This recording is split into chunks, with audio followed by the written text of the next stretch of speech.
Black Star Network is here. Hold no punches. I'm real revolutionary right now. Support this man, Black Media. He makes sure that our stories are told. Thank you for being the voice of Black America, Roland. Stay black. I love y'all. All momentum we have now, we have to keep this going. The video looks phenomenal. See, there's a difference between Black Star Network and Black-owned media and something like CNN. You can't be Black-owned media and be scared. It's time to be smart. Bring your eyeballs home. You dig?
Today is Thursday, October 19, 2023. Coming up on Roland Martin Unfiltered, streaming live on the Black Star Network. Y'all, we can't make this up. The Republicans are imploding before our very eyes. Jim Jordan will push for a third vote after the plan to empower an interim speaker falls apart. We'll talk with Texas Congresswoman Jasmine Crockett about the total dysfunction on the other side of the aisle. Days before he was found unresponsive in the Fulton County, Georgia jail, he pleaded for help. Samuel Lawrence's family attorney is here to explain why jail personnel are responsible for his murder. Speaking of Fulton County, the Kraken attorney, Sidney Powell, guess what? She's pled guilty to conspiracy charges in the Georgia 2020 election case and will be testifying against the other defendants.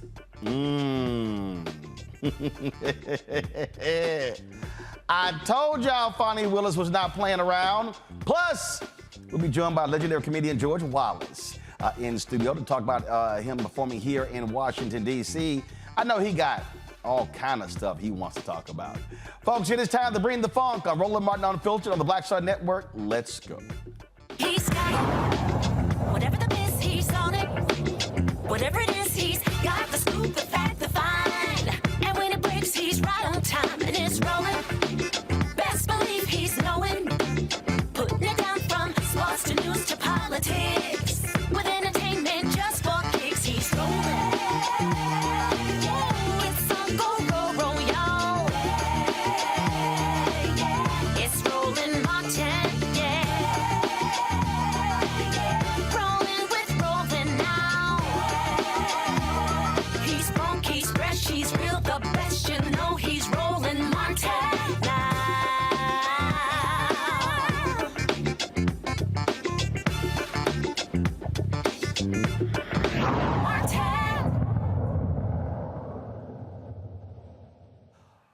Okay, what had happened was that didn't work out. Didn't go too well. Republicans gathered to say, hey, why don't we do a deal where we can make Patrick McHenry, you know, the real short dude, out of from Illinois or something like that. Let's go ahead and make him the interim speaker through January, and then while that happens, then Jim Jordan, he can keep trying to sit here and get to 217 votes or to become the next speaker. Well, that plan blew up in the faces of Republicans. In fact, we now have stories of fighting, Matt Gaetz getting cussed out by Kevin McCarthy. Another member threatened to go at Gaetz. Now, they all are blaming him because he was the one who led the mutiny that, of course, led to Kevin McCarthy being replaced as Speaker of the House. Now, what was pretty dumb by the Republicans is, how you gonna do that and not have a plan B? And so just the constant back and forth. I got to play y'all some of this audio because it's pretty funny. And so here is, let me see here. Let me go ahead and pull it up. Here is Kevin McCarthy talking about the blow up in the Republican conference meeting. And I love how they keep blaming Democrats for the dilemma when they the fools who can't get their act together. Here is the lame duck ousted Kevin McCarthy. No. I was at the mic, I was speaking, and Matt Gaetz tried to interrupt us, so I told him to sit down, and he sat down. What's your view? I told him to sit down. I think the entire conference screamed at him. People are, listen, the whole country, I think, would scream at Matt Gaetz right now. Remember, it was a crazy eights led by Matt Gaetz and every single Democrat that put us into this situation. We've never been in this situation before, but how do you have 4% of your conference remove a speaker when 96% are there? This is why we're here. He had no plan afterwards. Now we have Israel at a war, questions whether Congress can act, questions where we'd be able to go to select a new speaker. I mean, it's a difficult situation driven by one person for his own personal beliefs, his own animosity towards me, and his concern about what's inside an ethics complaint that was filed before I was even speaking. I'm confused here. Didn't Kevin McCarthy agree to this deal? Didn't he agree, in order for him to become speaker, didn't he agree to the deal to allow one person to basically call for his removal? Well, some reporters did catch up with that idiot from Florida, Matt Gaetz. Again, if you want more laughter, here you go.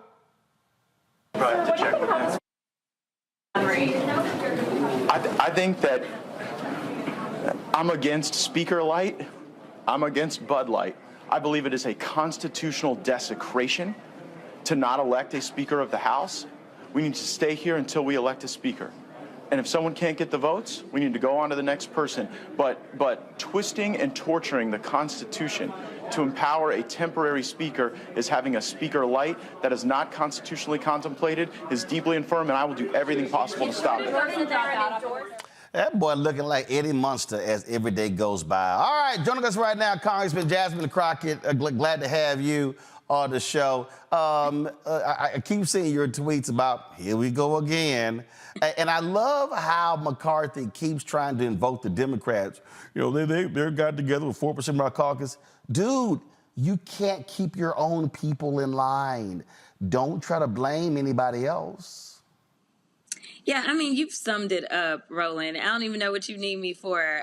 You know what's happening. You know it's a clown show. The entire country knows it's a clown show. And this is a problem of mathematics. They obviously are not good at it. We may need to do a simple addition and subtraction test for you to qualify to actually be in Congress. Because at the end of the day, you have to look at what is your majority. They are in the majority. So you have a slim majority. So that means that you can't have that much of a defection. Right now, they can only afford to lose 5 people. So therefore, you don't necessarily have to have 100%, but you can't lose more than 5, We never elected McCarthy, and therefore we were never going to vote for McCarthy, especially since the only thing that McCarthy has offered us is more and more oppression and more revisionist history, where he tries to put everything on us that is bad, and it's just not true. We aren't in control.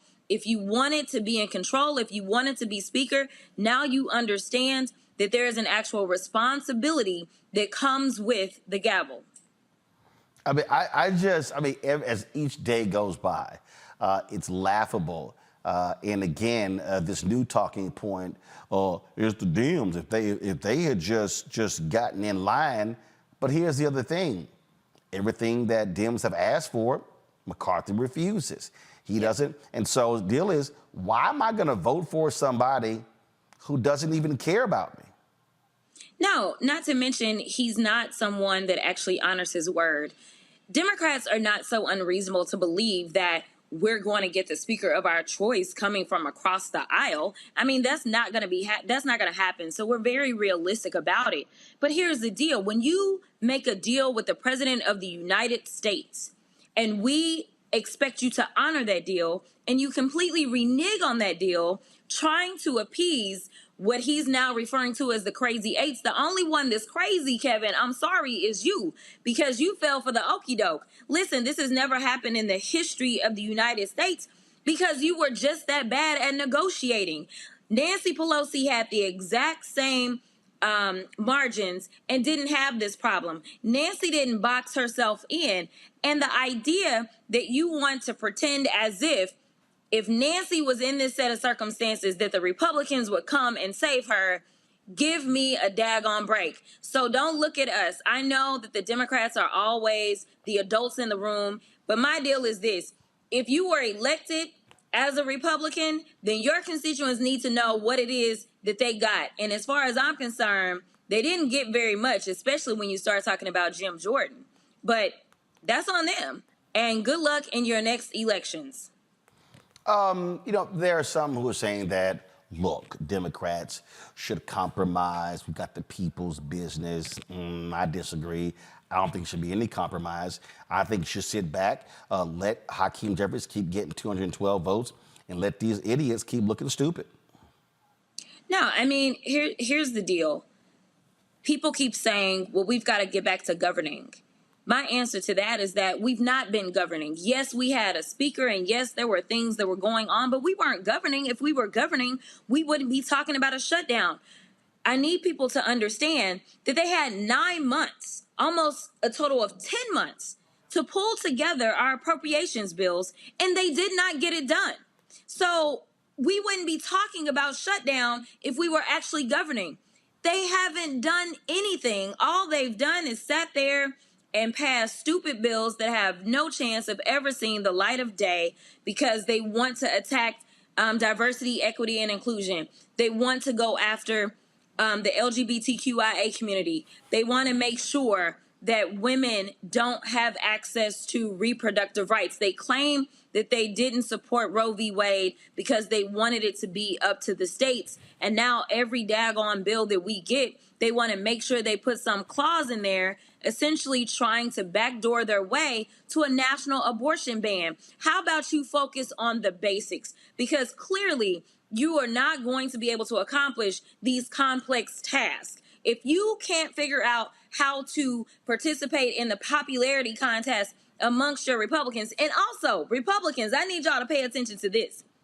If the Republican caucus can't find one person that they like, why are y'all electing these people? Clearly, these are unlikable people. Their own people don't like them. So let's do the smart thing. Let's stop falling for the okie doke and acting like all hell is going to break loose if a Democrat is in office, because every time something breaks, you want the Democrats to fix it. So let's just stop breaking stuff and elect the Democrats so that we can get to the people's work and make sure that that's what we're doing in the people's house. I'm going to play one more thing for you to laugh at. And so here is former Republican Utah Congressman Jason Chaffetz on Fox News, and boy, this just just tickle me to pieces. Listen to this exchange. Had no powers. It was supposed to be done for continuity of government purposes. So they got to hash that out. And Tom Emmert, the whip, put out a notice saying they were going to get together at noon. But yeah, we're getting close to noon, and if they're pulling that back, they're going to announce that any time. Well, let me ask you this question just before we go, just a real quick answer. If the script were flipped that it was Democrats who were in control of Congress, if Hakeem Jeffries was put up for a vote for Speaker, how long do you think it would take to get to 218? Well, Hakeem Jeffries has now lost 17 races in a row. So 17 times in a row, he's been put up as Speaker and he's lost. So he's kind of already over that threshold. I just don't think one party is going to come in and support another party. I just don't think we're going to get to that point and see it. Maybe we do, but I really doubt it.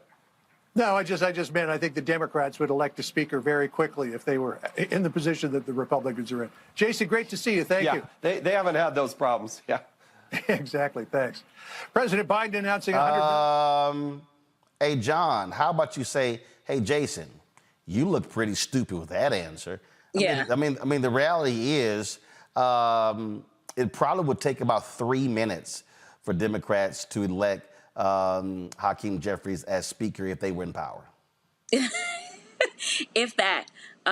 When we had to caucus to determine who we were going to nominate, it took us a total of 7 minutes. The 7 minutes was the nominating speech, the acceptance speech, and the vote. 7 minutes, and we were done. The Democrats were done. We are now, I don't even know on what day, and the Republicans still can't figure it out. And mind you, again, they don't have to get 100%. We have 100% of the caucus that is standing with Hakeem. They can't get less than 100%. That tells you how bad the Republican Party is right now. And as far as I'm concerned, what they need to do is they need to stand up to MAGA. They need to tell MAGA, go ahead and form your own coalition because you don't see the world the way that we see the world. And, you know, I'm going to tell you, it's interesting because I've been doing my daily updates on my tweets. And so I decided that my daily update today, I was going to call Representative Kim Buck, Nuck If You Buck, Representative Kim Buck. Because, listen, he said, I'm not changing my mind. I don't care what type of threats you send my way. Bring it on. He was like, I am not voting for Jim Jordan. And honestly, it is not the type of backbone that I expected to see out of anyone other than the Radical 8. I am so impressed with those people that have decided, you know what, it's time for me to have some principles, and we need to start to take our party back. We need to get back to a real two-party country and system. We need to go ahead and eradicate the power that is being wielded by these extreme folk that really don't represent who we are in this country. All righty. Congresswoman Jasmine Crockett, we appreciate it. Thanks a lot. Have a good one. All right, folks. It really is a just comedy of errors on Capitol Hill. And again, I'm a firm believer. You let the idiots just keep looking stupid. We'll discuss with my panel when we come back right here on Roland Martin Unfiltered, right here on the Black Star Network.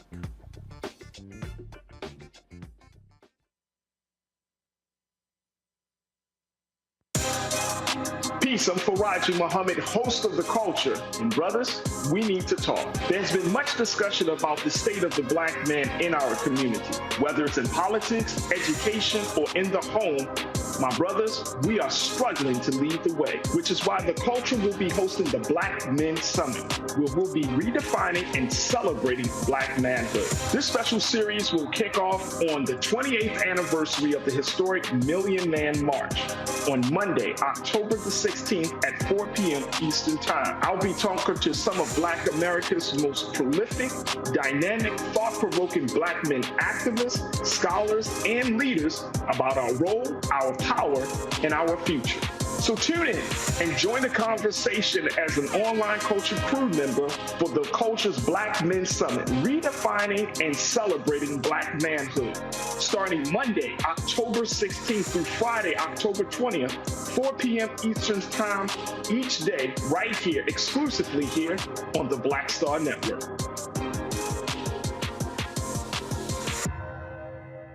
Next on The Frequency with me, Dee Barnes, actress, writer, and advocate Ray Dawn Chong is here to discuss her childhood and break down her life in Hollywood, a show you don't want to miss. Well, even at my peak when I was getting a lot of stuff, as soon as I was working a ton, I heard people whispering, oh, we don't want to pay her because we're giving her a break.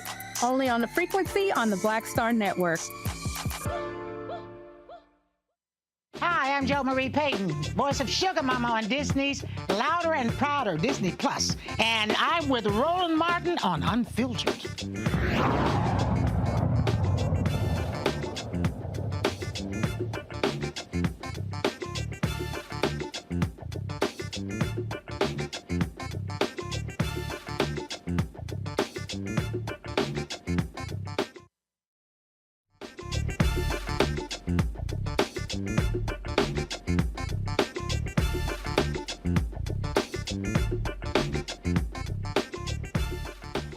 All right, folks, let's introduce our panel right now.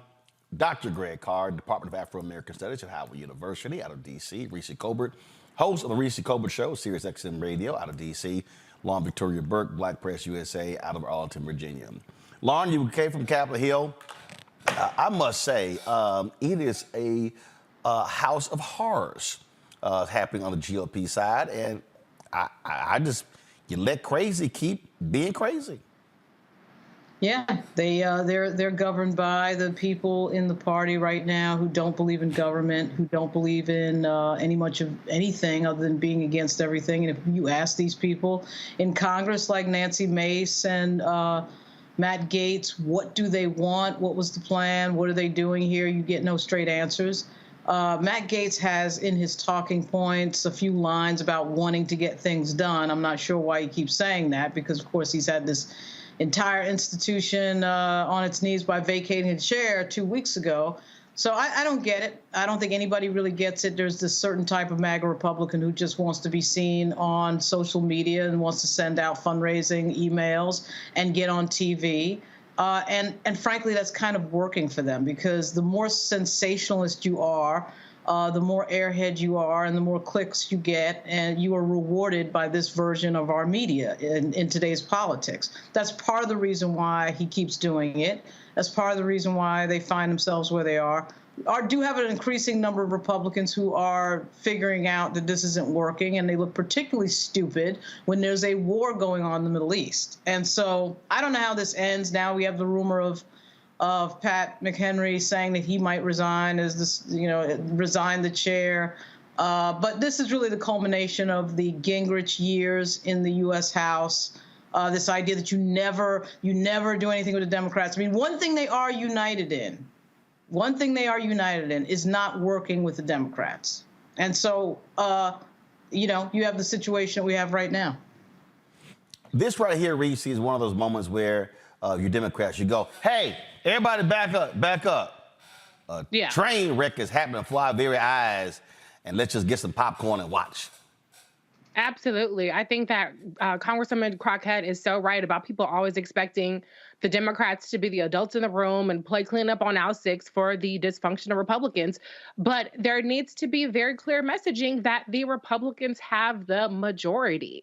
The way that people expect Democrats to move mountains and make miracles happen when they have the majority, the bar is in hell for Republicans to even function as a caucus. But the reality is, the government will be no more functional even with a Jim Jordan, or as Crockett says, Jim, G-Y-M Jordan, in the speakership, because he does not have a plan to govern. He's not talking about funding the government in a way that makes sense. He's not talking about working across the aisle. He wants to get in there and continue to be a hack partisan and run interference for Trump. And so this is just on full display how Republicans absolutely refuse to govern. They're not learning that the American people really want bipartisanship, even though that's irrational on the American people's part at this point. But at the end of the day, they know that they don't necessarily pay the political price for this. When the government shuts down because of Republicans, Democrats lose. When things don't work well in the government, Democrats tend to lose. And so I don't think that the Democrats should rescue them, but I don't think they should be counting their little victory laps and being all smug about it, because at the end of the day, people don't differentiate between Democrats and Republicans. They just see government as not working. And that's what they need to be messaging, that the Republicans are the ones that are dysfunctional, and put the adults back in charge, and you'll see a difference. These people, Greg, literally are showing us exactly who they are. And this is what happens when you empower nutcases, when the Tea Party people come in, when you allow it to consume you, and when you truly become the Tea Party, the MAGA party, the Trump party. That's what they are. I don't want to hear this about moderate Republicans. They don't moderate Republicans. Bottom line is, they chose to dance with the devil, and now they mad they in hell. Absolutely, Roland, and you read my mind, brother. As we just heard Lauren say, well, you know, they are unified against the Democrats, and Reese is right. I mean, the American people. We just saw the inexplicable. Well, it's explicable, but the indefensible display of people not voting in Louisiana. Hopefully, it won't be repeated in Mississippi. But you know, people are just tuned out. And they treat this like a sporting event, like that silly remark Joe Biden made the other day about, you know, the bomb that hit the hospital in Gaza was from the other team. It's no teams, man. This isn't sports. But people treat this like a sporting event. We're dealing with government. We're dealing with people's lives. You know, and it's certainly, if we can look at mass commercial white-facing entertainment media for any clues, it may very well be that Patrick McHenry, who is now term limited as chair of the Financial Services Committee, and there was talk, as Lauren said, of him perhaps transitioning out of Congress altogether, either that or being speaker. We might want to pick up on the hint of the last 24 hours as people start raising his name and asking who he is. We remember he came in the Tea Party wave, but since then, he came in as a bomb thrower. He came in kind of like Gymnasium Jordan. But, you know, and you know, this last vestige of the era of the Tea Party, as Lauren said. But since then, he has turned into a bit of a policy wonk. He was the Financial Services Committee chair, and he reached across the aisle and has worked with Maxine Waters. It might be that we might want to talk with your friend Maxine Waters to see perhaps what we might be able to expect out of a speakership of Patrick McHenry. One thing is clear, finally. Gymnasium Jordan, who is a great example of affirmative action, white maleness, on the day that the Phoenix Mercury and the WNBA just announced a man with no coaching experience whatsoever has been named the coach, another white man who got the job because he's a white man. Jim Jordan is doing this because he knows that this is the last best chance for the nuts to run run the Republican Party. And Jasmine Crockett has laid it out. She's laid it out. Elect some more Democrats, so at least you'll have a chance of having some policy move through Congress. But Patrick McHenry might be the person who ends up with that speaker's gavel to do more than just slam it down. Oh, one other thing, the Speaker Pro Tem, his position, that came into existence after September 11, 2001, when the Speaker of the House had to make up a secret list after that with names of people who could be the Speaker if he or she somehow was incapacitated. And I don't think anybody in a million years thought Patrick McHenry would hold that gavel, but he might end up as the speaker if we can read the tea leaves of the mass media. Yeah, but guess what? This was hilarious. Go to my iPad. Now Patrick McHenry is threatening to quit. Oh my God! So here's the deal. This is what in the closed door meeting Thursday, Representative Patrick McHenry told GOP colleagues he might resign as Speaker Pro Tem if Republicans push him to try to move legislation on the floor without an explicit vote to expand his powers, according to multiple lawmakers in the room. If you guys try to do that, you'll figure out who the next person on Kevin's list is.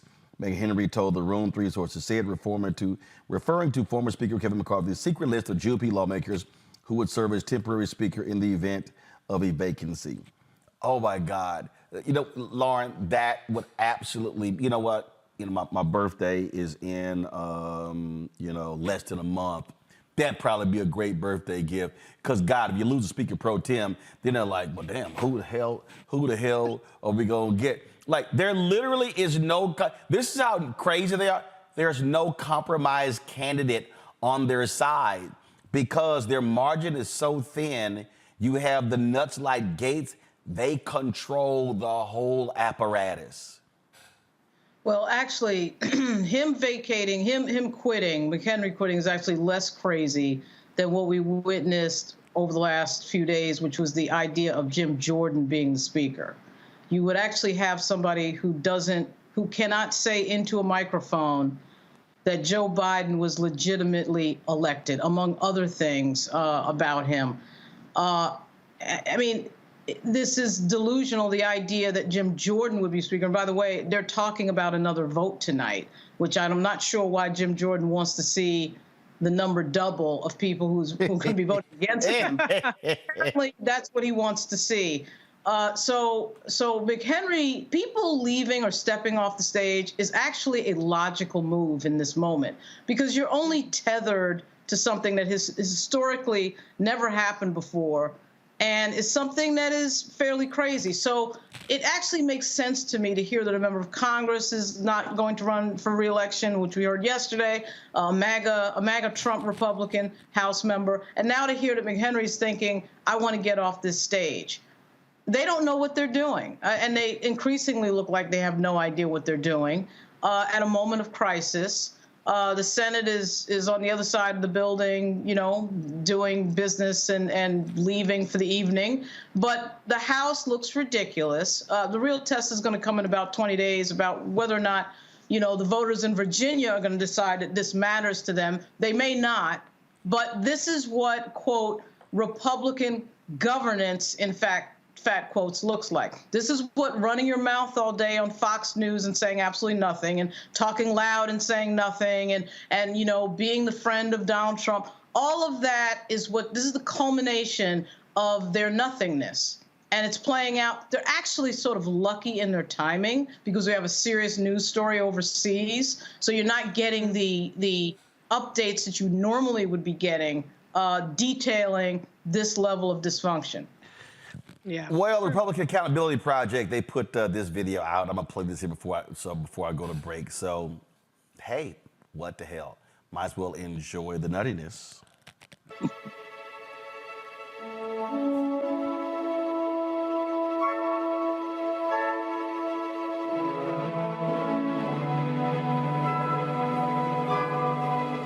Republicans worked so hard to finally get a slim majority in the House of Representatives. Total chaos. This conference is absolutely broken. We're dysfunctional right now. We've allowed emotion to get in the way of logic. Now we're in total chaos, and now people are talking about handing our majority over to the Democrats. It hurts the country, it hurts Congress, it's hurting our party. Makes us look like a bunch of idiots. This is petty, and I'm getting freaking tired of it. We don't deserve the majority. We're a ship that doesn't have a rudder right now. People are looking for a perfect system. They shouldn't be looking at the U.S. House right now. These guys want to be in the minority. That's exactly.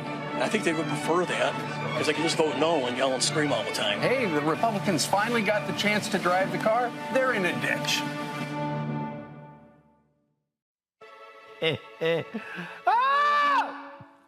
Love it. Y'all, let me go to a break. When we come back, we're going to talk about what's happening in Fulton County there, where an inmate was found dead. Terrible situation happening in that Fulton County jail. We'll talk about that. Also, Fonnie Willis, man, all them people, remember they say, well, she doesn't know what she's doing. She's pushing too hard for these trials in November. What is wrong with her? She's like, we tried to tell you. We tried to tell you. I'll explain why Sidney Powell pleading guilty is a huge deal. You're watching Roland Martin Unfiltered on the Black Star Network. Don't forget, if you're watching on YouTube, hit that like button, folks. Also, we want you to support us in what we do. Send your check and money order to P.O. Box 57196, Washington, D.C. 20037-0196. Cash App, $RM Unfiltered. PayPal, R Martin Unfiltered. Venmo is RM Unfiltered. Zelle, Roland at RolandSMartin.com. Roland at RolandMartinUnfiltered.com. Be sure to get a copy of my book, White Fear, How the Browning of America is Making White Folks Lose Their Minds, available at bookstores nationwide. Get it on Amazon, Barnes & Noble. You can also download the audio version on Audible. Folks, I'll be right back. Hatred on the streets, a horrific scene, a white nationalist rally that descended into deadly violence. White people are losing their damn minds. As an angry pro-Trump mob storms the U.S. Capitol, we've seen shooting. We're about to see the rise of what I call white minority resistance. We have seen white folks in this country who simply cannot tolerate black folks voting. I think what we're seeing is the inevitable result of violent denial. This is part of American history. Every time that people of color have made progress, whether real or symbolic, there has been what Carol Anderson at Emory University calls white rage as a backlash. This is the rise of the Proud Boys and the Boogaloo Boys. America, there's going to be more of this. Here's all the Proud Boys, guys. This country is getting increasingly racist in its behaviors and its attitudes because of the fear of white people. The fear that they're taking our jobs, they're taking our resources, they're taking our women. This is white fear.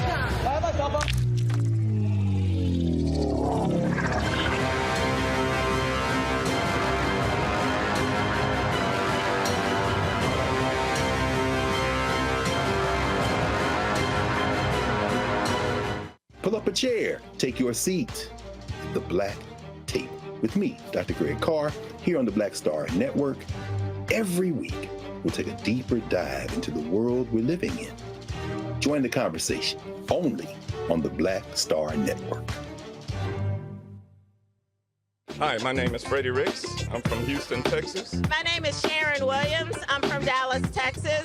Right now, I'm rolling with Roland Martin, unfiltered, uncut, unplugged, and undamn believable. You hear me?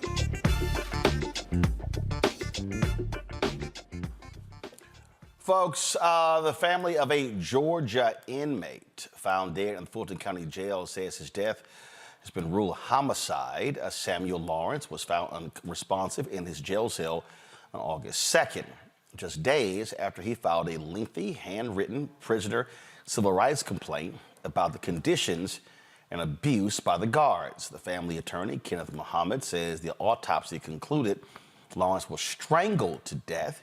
Lawrence's family says an inmate killed him. They blame jail officials for failing to protect him after he repeatedly told them about the dangerous and violent actions of the other inmates.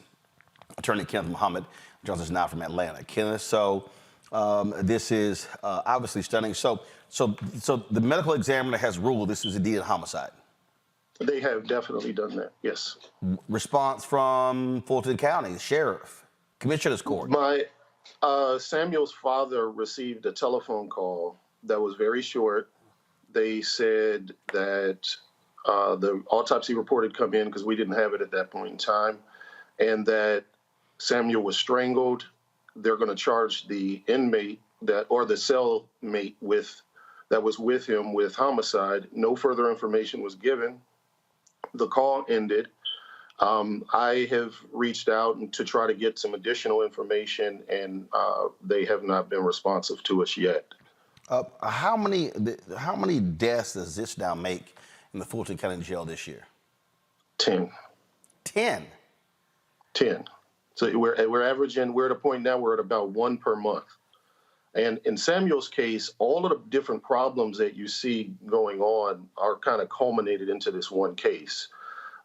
You have a situation where he began complaining from January all the way through the time of his death at the end of August. The gang problem is clear and evident in his case, where he had one incident in January where his teeth were knocked out. They have listed that some of his teeth were shifted back. There were a number of threats that were made against him to the point where he escaped by threatening to jump off of one of the rails. He managed to get away. They made notations of that. They moved him to a different area. In May, he reported attacks, but in the civil rights complaint that he wrote himself later, he mentioned that in that same attack in May that the deputies were dismissive of it and they were not responding appropriately. You go to the next month in June, there was additional attacks at that point. And what happened was a pattern developed where he was essentially attacked and showed fear of going back to his cell when they did take him to the medical unit or different areas. And they list in their report that they had to take actions to move him back to his cell. But what he's saying to them is, you can't move me back, don't do it. And he's doing things like threatening to jump off the rails again. But remember that first incident he had in January, that's how he escaped an attack. So they list as if they just have this problem inmate who is exhibiting mental health problems. When he says he's going to jump off of the rail, they take him back into the cell, and lo and behold, he keeps having these incidents where he's attacked.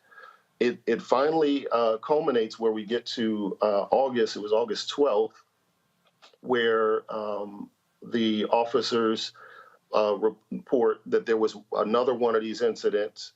And then just a matter of days later, he files this federal complaint where he walks us through the entire history. And that's how we have this information, because the sheriff's office is, for lack of a better terminology, there is efforts to hold back information, and it's like pulling teeth, trying to get information out of them.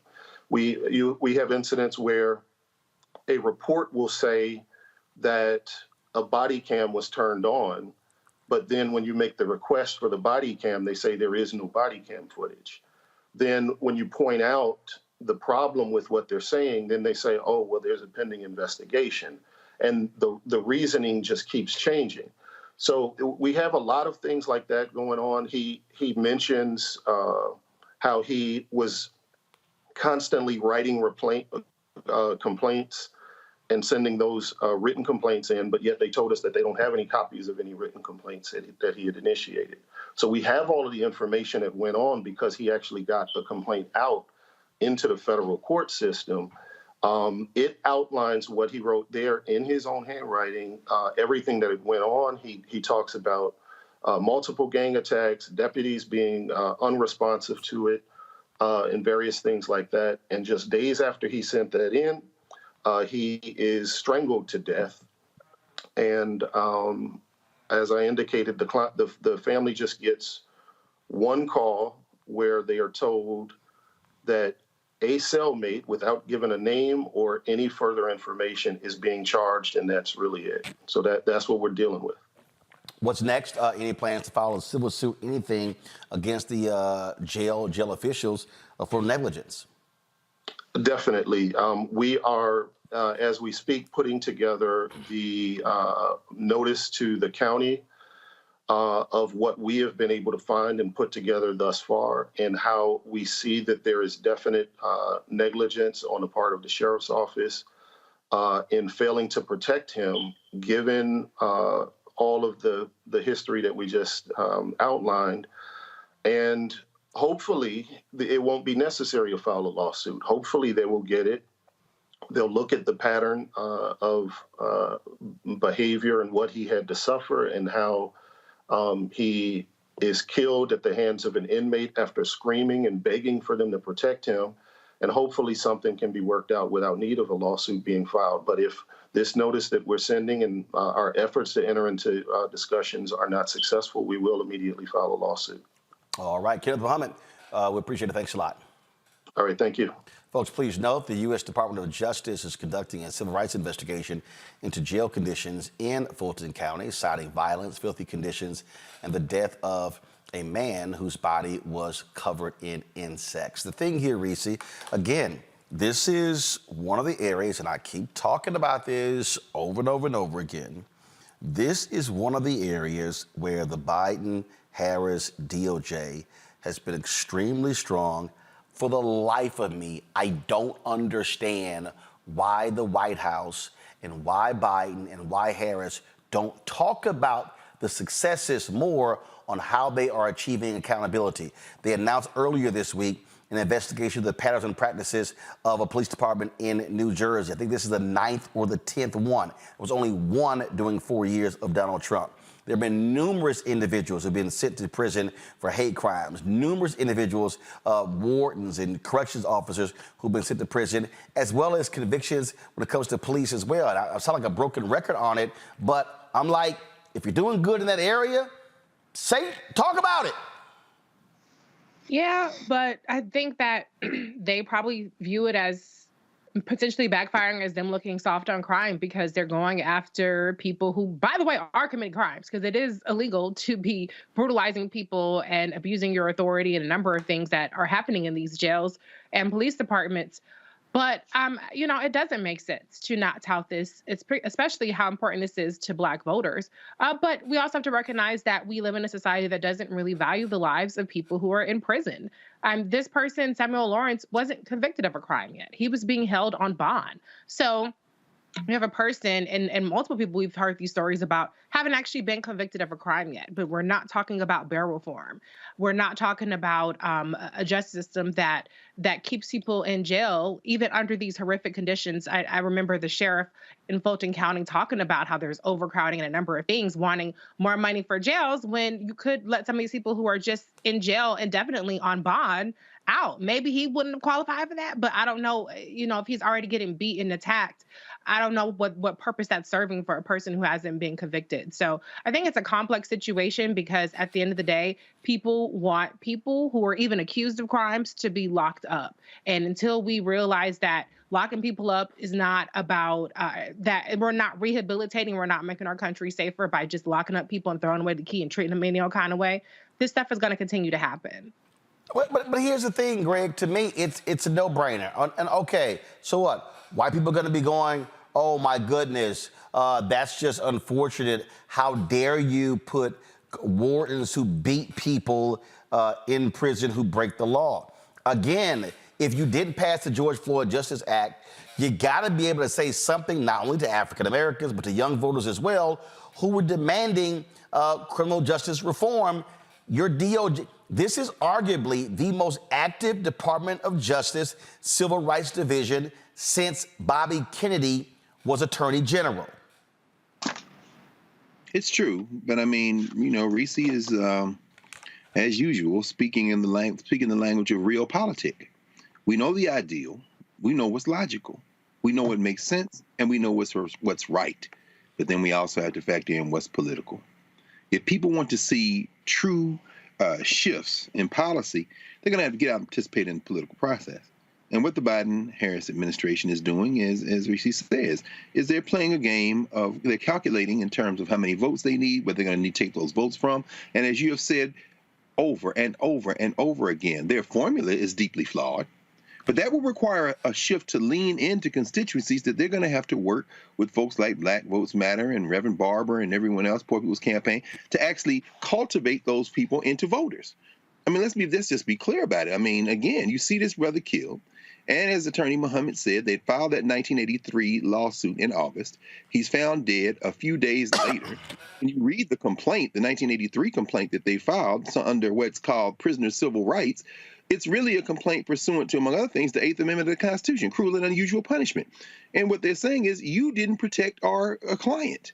Now he's dead. They're going to go back to court and do that again. But again, as Reese said, none of that is going to come into play when they blast on television that, well, these people should be locked up. And if they kill each other, whatever. And the Biden-Harris administration is soft on crime, trying to do things like bail reform and get these people out of jail and patterns and practice investigations. They're just pro-criminal, pro-criminal, pro-criminal. And guess what? It ain't just white people that are going to say, well, I'm voting for the Republicans because they make me feel safe. It's going to be some of these Negroes sitting up in these churches, ultra-conservative people who see the mugshot of the guy that may have killed him, Zarius Shields, and say, I don't want him out either. This is the stupidity of an undereducated electorate. I'm not blaming the electorate. What I'm saying is that if the administration is going to turn in the direction of trying to cultivate that, they're going to have to take a step that's going to be in direct contradiction of the arc of the Democratic Party for years. They simply won't step out and be bold. But if you're going to get hit for inaction, Lauren, you better have a damn good response of the action you have taken. Yeah, I mean, clearly what's going on is the administration does not want to be seen as advocating for policy around justice reform that Black people care about. They don't want to be seen in public on justice reform policy saying anything that Black folks care about. They got wrapped around the axle on defund, and they don't want to get wrapped around that axle again. I think that they are scared to market in any way anything having to do with policing, police brutality, justice reform, any of that stuff. They're still in this haze of thinking that they can get the mysteriously existent or non-existent moderate white voter out there. This is a battle in the party that's been going on for years now. It goes all the way back to LBJ when he signed the Voting Rights Act and the Civil Rights Act. There is always this fear from white Democrats of advocating loudly for things that Black folks care about, and particularly around crime and justice reform. And so that is why the Justice Department is not talking about these issues. They should just be talking about them, by the way, in a human rights way. You know, I mean, if this was China or Russia or something like that, then we would have no problem talking about it. It's amazing how when it's the United States and the South, all of a sudden we can't talk about it. But at any rate, that is the reason that this is not getting marketed, and it will continue not to get marketed. All right, hold tight 1 second. When we come back from this break, we're going to talk about what DOJ also announced today regarding redlining in Florida. Like I said, they are tackling significant issues. We'll discuss that right here on Roland Martin Unfiltered on the Black Star Network. Looking forward to that. Again, don't forget to support us in what we do by please downloading the Black Star Network app, Apple phone, Android phone, Apple TV, Android TV, Roku, Amazon Fire TV, Xbox One, Samsung Smart TV, and of course, join our Bring the Funk fan club. Send your check and money order, P.O. Box 57196, Washington, D.C. 20037-0196, Cash App, $RM Unfiltered, PayPal, Martin Unfiltered. Venmo is RM Unfiltered, Zelle, Roland at RolandSMartin.com, Roland at RolandMartinUnfiltered.com. We'll be right back. On A Balanced Life with me, Dr. Jackie. Being of service to others is one of the greatest callings in life. But being there for someone else in their time of crisis is a whole new level, and you have to bring courage, commitment, and strength. On our next show, we meet two real-life angels who were thrust in the midst of caregiving and without warning. And he was looking strange and couldn't cut his meat. And it was very odd. And I said, well, what's wrong? And he says, I think I've had a stroke. And so, of course, it scared me. And we literally got in the car and he walked into the hospital on a Thursday. And by Saturday of that same week, he lost all control of his left side. The blessings, the challenges, and the way they maintain their balance, all next on A Balanced Life on Black Star Network.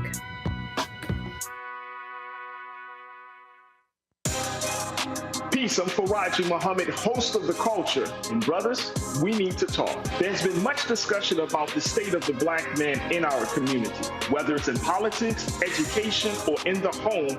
My brothers, we are struggling to lead the way, which is why The Culture will be hosting the Black Men Summit, where we'll be redefining and celebrating Black manhood. This special series will kick off on the 28th anniversary of the historic Million Man March on Monday, October the 16th at 4 p.m. Eastern Time. I'll be talking to some of Black America's most prolific, dynamic, thought-provoking Black men activists, scholars, and leaders about our role, our power, and our future. So tune in and join the conversation as an online culture crew member for The Culture's Black Men Summit, redefining and celebrating Black manhood. Starting Monday, October 16th through Friday, October 20th, 4 p.m. Eastern Time each day, right here, exclusively here on the Black Star Network. Pull up a chair, take your seat. The Black Tape with me, Dr. Greg Carr, here on the Black Star Network. Every week, we'll take a deeper dive into the world we're living in. Join the conversation only on the Black Star Network. My name is Lena Charles, and I'm from Opelousas, Louisiana. Yes, that is Zydeco capital of the world. My name is Margaret Chappelle. I'm from Dallas, Texas, representing the Urban Trivia Game. It's me, Sherry Shepherd, and you know what you watch. Roland Martin on Unfiltered.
Department of Justice announced an initiative out of Jacksonville, Florida today dealing with the issue of redlining.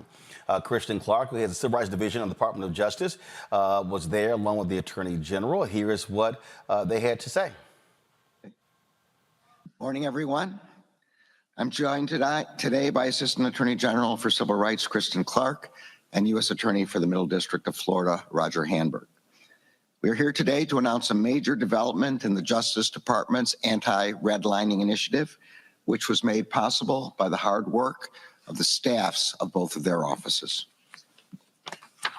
But first, I would like to address those who are living with understandable fear in the wake of Hamas's terrorist attacks on Israel. As the FBI has noted, we are seeing an increase in reported threats against faith communities, particularly Jewish, Muslim, and Arab communities and institutions. Last week, I directed all 94 of our United States attorneys' offices and the FBI to be in close touch with federal, state, and local law enforcement partners in their districts. Yesterday, I met with, and today and tomorrow, I will continue to meet with our U.S. attorneys and federal, state, and local law enforcement officials here in Florida. I've also directed our U.S. attorneys to reach out to religious and other community leaders in their districts to reaffirm our commitment to them and to assess what additional support they may need. The entire Justice Department remains vigilant in our efforts to identify and respond to hate crimes, threats of violence, or related incidents, with particular attention to threats to faith communities. And as always, the Justice Department remains focused on doing everything we can to keep Americans safe from the threat of terrorism. We are here today to announce Ameris Bank's agreement to enter into a consent decree regarding our allegations that the bank engaged in redlining in violation of the Fair Housing Act and the Equal Credit Opportunity Act. Redlining occurs when lenders deny or discourage applications or avoid providing loans in neighborhoods because of the race, color, or national origin of the people who live in those neighborhoods. Our complaint alleges that the bank denied or discouraged home loan applications and other credit opportunities and services in major Black and Hispanic neighborhoods here in Jacksonville. As a result of our investigation, we have reached a settlement agreement with Ameris. If approved by the court, the bank would pay $9 million to expand access to credit opportunities for residents of Black and Hispanic neighborhoods in Jacksonville. This investigation is part of the Justice Department's Combating Redlining initiative, which I launched 2 years ago this month. Once this agreement is approved, the initiative will have secured in total more than $100 million for communities across the country that have been harmed by discriminatory lending practices. Our complaint alleges that the bank located its branches in specific areas of Jacksonville to serve majority white neighborhoods and to avoid serving Black and Hispanic neighborhoods. This included failing to open even a single branch in majority Black and Hispanic neighborhoods in Jacksonville, despite having opened 18 full-service branches in other parts of Jacksonville. For example, we allege that in 2019, Ameris closed 2 of its Jacksonville branches as part of its so-called efficiency initiative.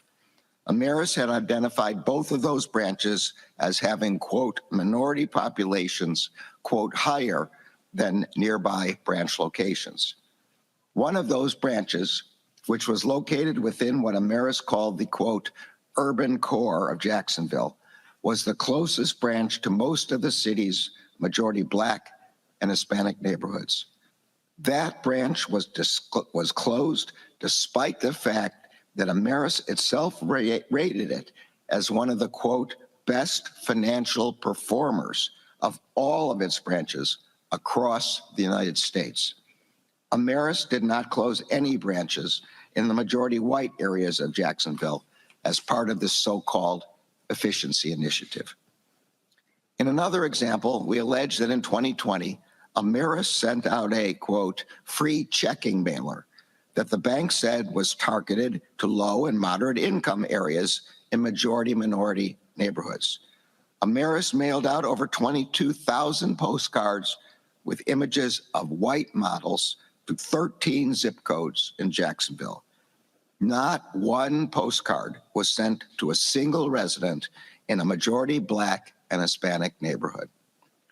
Folks, if you want to watch that full news conference, go to the Black Star Network app, go to our YouTube channel. We live streamed it a little bit earlier. That right there, Greg, is what I'm talking about. That ain't going to get covered on MSNBC, CNN, Fox News, ABC, CBS, but that's the kind of relevant stuff that for African Americans, you go, wait a minute, hold up. That's the difference between a Biden-Harris Department of Justice and a Trump-Pence Department of Justice.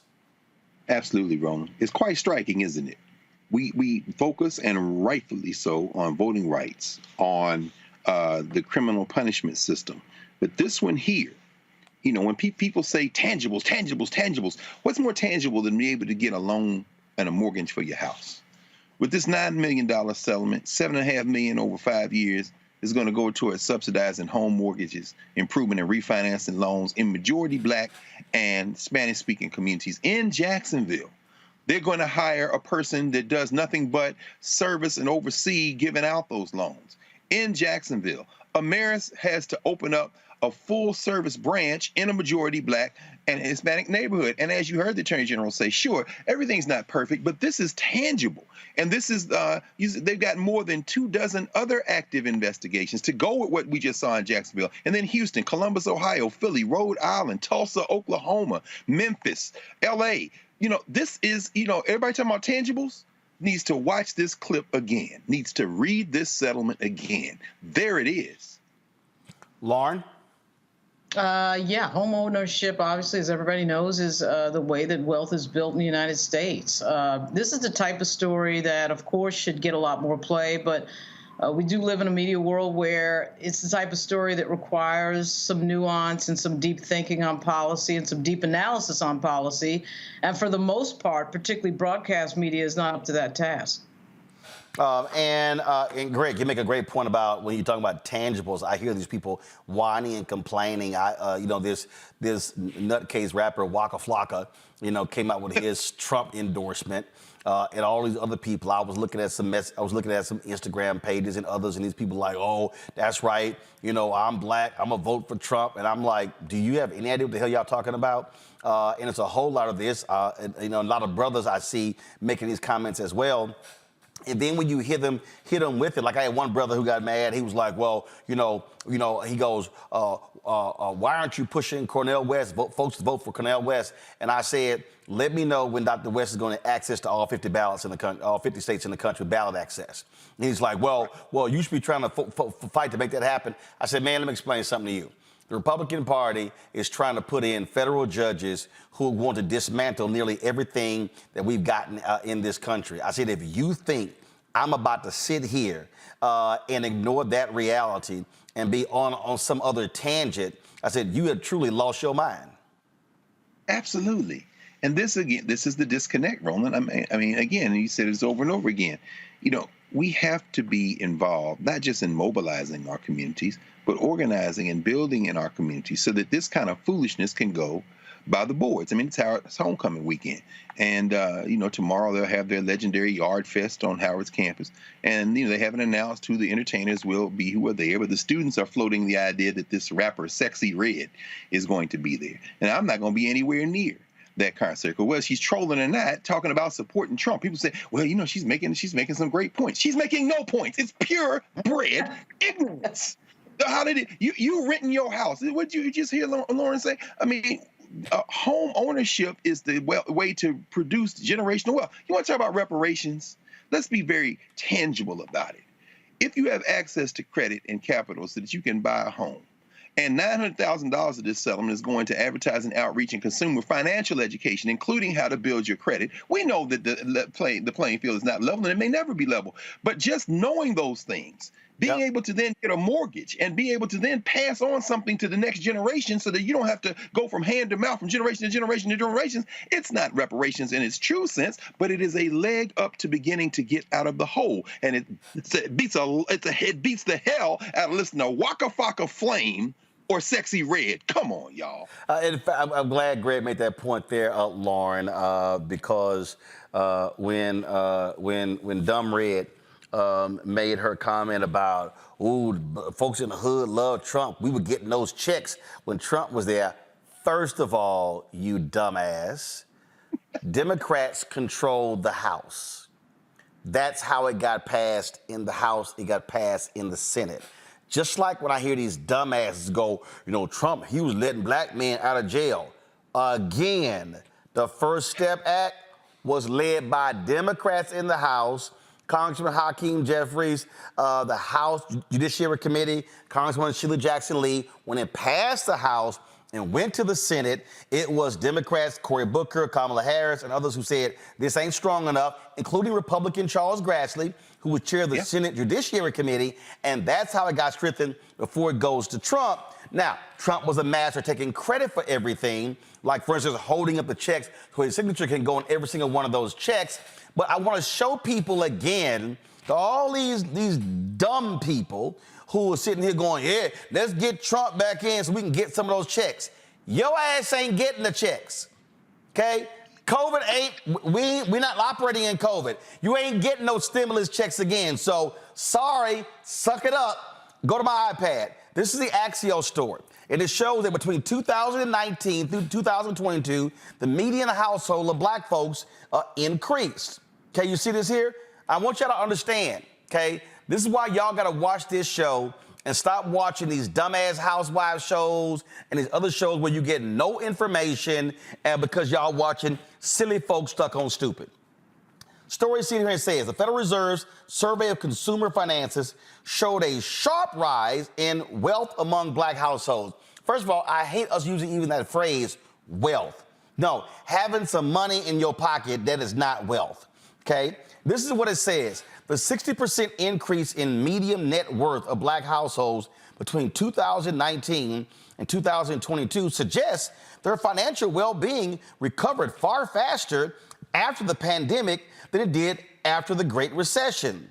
Black households experience the largest jump percentage-wise in median net worth of any racial group or ethnicity captured by the survey. Yes, but the median net worth of black households is the lowest among the groups included in the survey. White households' median net worth is $285,000. Hispanics' median net worth is $61,600. Black people's median net worth, $45,000. Greg, guess what? The median net worth of black folks from 2019 to 2022 is directly tied to stimulus checks. So I can guarantee you when this comes out next year, ain't gonna be the same, because guess what? The pandemic check stopped, the PP loans, all of that, the billions that were spent during COVID. So frankly, anything between 2019 and 2022 for me is a complete aberration, because that ain't coming back.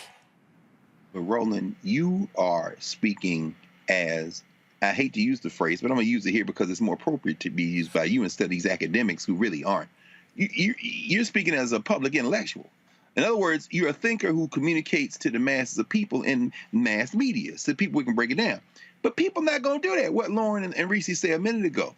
They're going to say, who was the president between 19 and 20? That was Trump. So all that money came from Trump. And then you're going to scream again, no, you're going to walk them through the math, but it's still not going to register.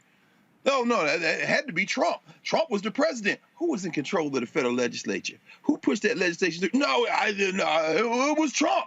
This is the stupidity. And then, of course, what the white nationalists understand and the Republican Party is they've got their base. We saw that in the first show, in the first story you covered. They're going to vote for Satan if he's got an R in front of his name. And then in order to erode other potential voters, erode other bases, they say things like, well, you had it better when we were in charge. So if you want to fix this, you want to fix this median income gap, if you want to fix this shrink, you need to vote for us. Put us back in office. Remember when Trump was there, you had it good. And people say, oh, yeah, that's right. I got a stimulus check. I'm going to vote for Trump because or the Republicans, they will be the ones somehow to make this gap smaller, when in fact they're the ones who, if they were in office, it would be much lower than 45,000. But again, it's not logic. It's not logic. It is simple mass media propaganda, and it works effectively. Otherwise, they wouldn't do it. And here's a perfect example, Lauren. This is the last point for you before I go to a break, and that's here. All of these polls, even some new polling came out today saying Donald Trump 20 points ahead of Biden on the economy. Republicans are better on the economy. Here are the actual facts. And this is where, again, God rest his soul. If we had our dear brother, Bill Spriggs, we lost him earlier this year, breaking this thing down. Numbers don't lie. If you examine the last 50 years of America. Matter of fact, you can go back the last 75. America has always improved economically under Democratic presidents than Republican presidents. But here's, to Greg's point, Lauren, how Republicans get over it.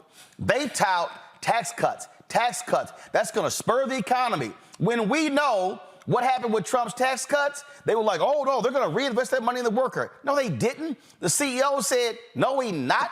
They said, we're going to do stock buybacks, which used to be illegal. And so they have created this notion that, oh, no, Republicans are business people. It's about business. And all these folks walking around here kissing the ass of the GOP, voting for business tax cuts, and them fools ain't seeing none of the money. Wages are not increasing. And so you've got these CEOs who literally are saying, I mean, look how many CEOs agree with that dude out of Australia who said, hey, unemployment too low. These workers, they get an attitude. They like we too special.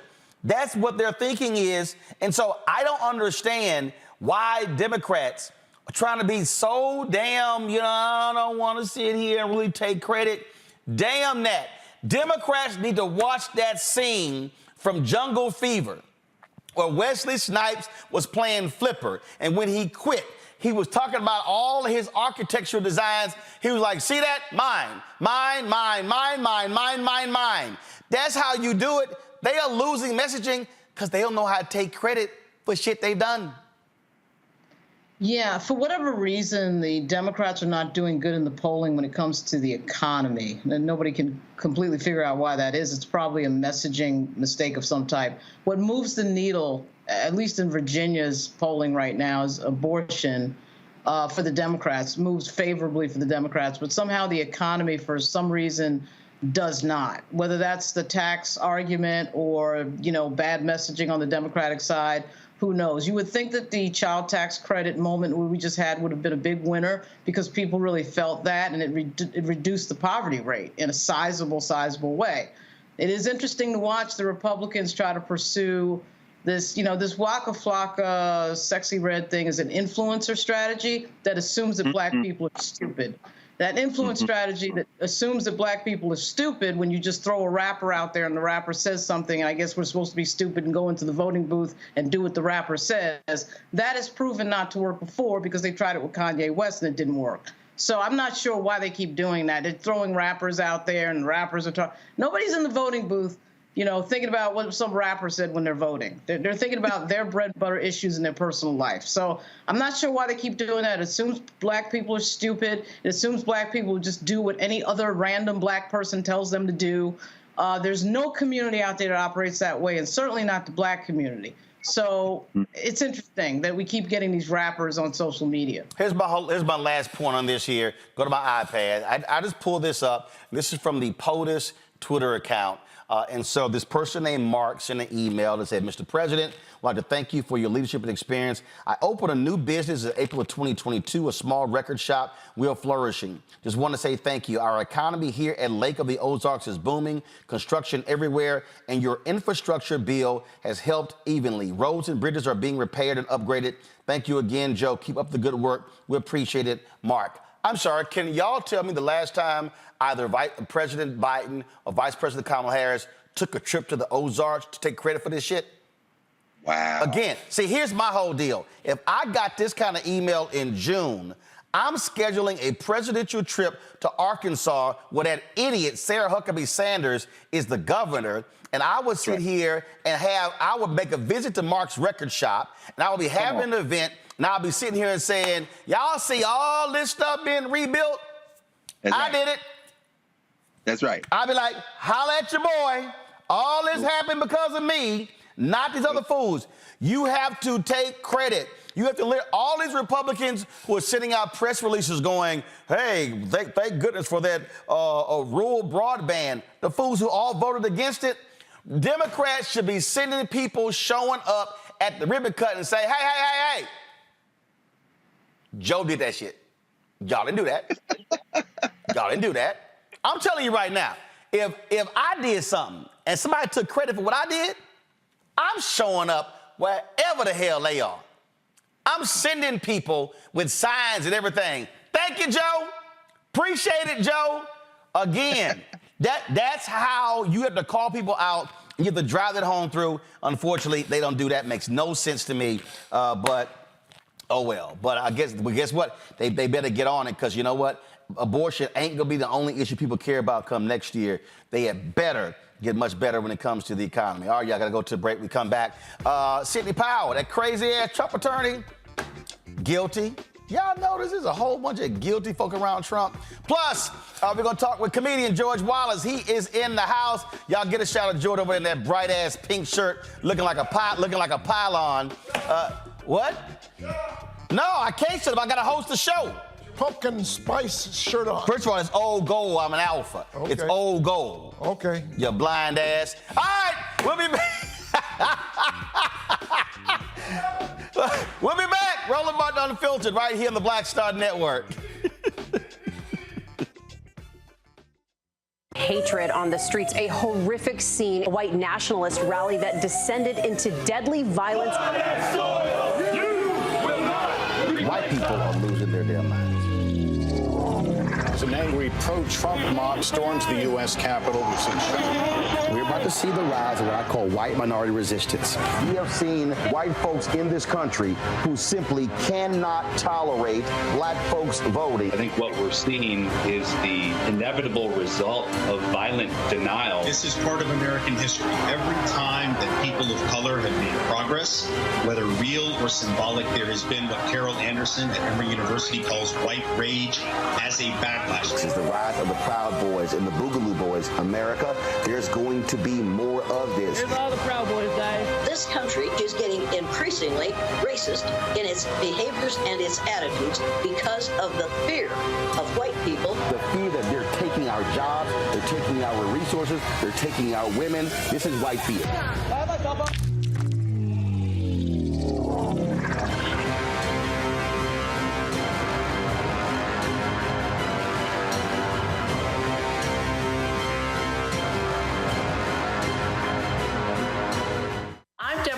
America's wealth coach and host of Get Wealthy. Let me hit you with a few numbers.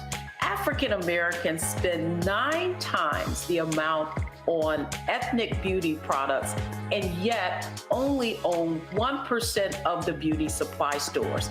It's an $18 billion industry. On the next Get Wealthy, you're going to learn and hear from a woman who's turning this obstacle into an opportunity. We literally take you from A to Z on all of the things step by step you need to have in place to open and run a very successful beauty supply store.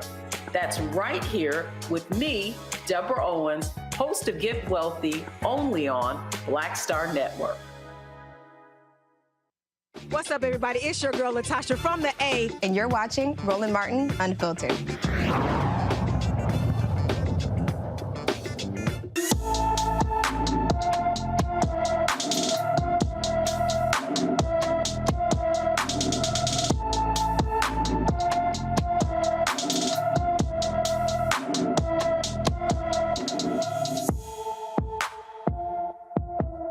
James Freeman has been missing from Pflugerville, Texas. That's just outside of Austin, folks, since September 10th. The 16-year-old is 5 feet 11 inches tall, weighs 160 pounds, with black hair and brown eyes. He was last seen wearing light-colored jeans, a gray tank top, and black Nike Jordan tennis shoes. Anyone with information about Graham James Freeman is urged to call the Pflugerville, Texas Police Department at 512-990-6700, 512-990-6700. Yo, crazy ass Donald Trump attorney Sidney Powell. Remember, she's the one talking all that trash, lying, oh, the election was stolen. She had all this data, her and that ragged-ass pillow man, Mike Lindell. Well, guess what? She got indicted by Fulton County DA Fonnie Willis, and her punk ass pled guilty today. They're supposed to have jury selection for a trial tomorrow, and that's why y'all see her little poor, look at her little raggedy behind. She pled guilty today, all misdemeanors, and she agreed to actually also testify against everybody else. Her initial charges included violation of the Georgia Racketeer Influence and Corrupt Organizations Act, conspiracy to commit election fraud, conspiracy to commit computer theft, conspiracy to commit computer trespass, conspiracy to commit computer invasion of privacy, conspiracy to defraud the state. She entered the plea a day before jury selection was set to begin in her trial. She pled guilty again to 6 misdemeanors, accusing her of intentionally conspiring to interfere with the performance of election duties. Here's exactly what happened today in court. Ms. Powell, I just have a few questions for you. Do you understand the nature of the charges that have been reaccused and that you would be pleading guilty to today? I do, sir. And you've heard all the rights that the state has gone through that you would waive by going forward with this plea. Do you still wish to waive those rights? I do.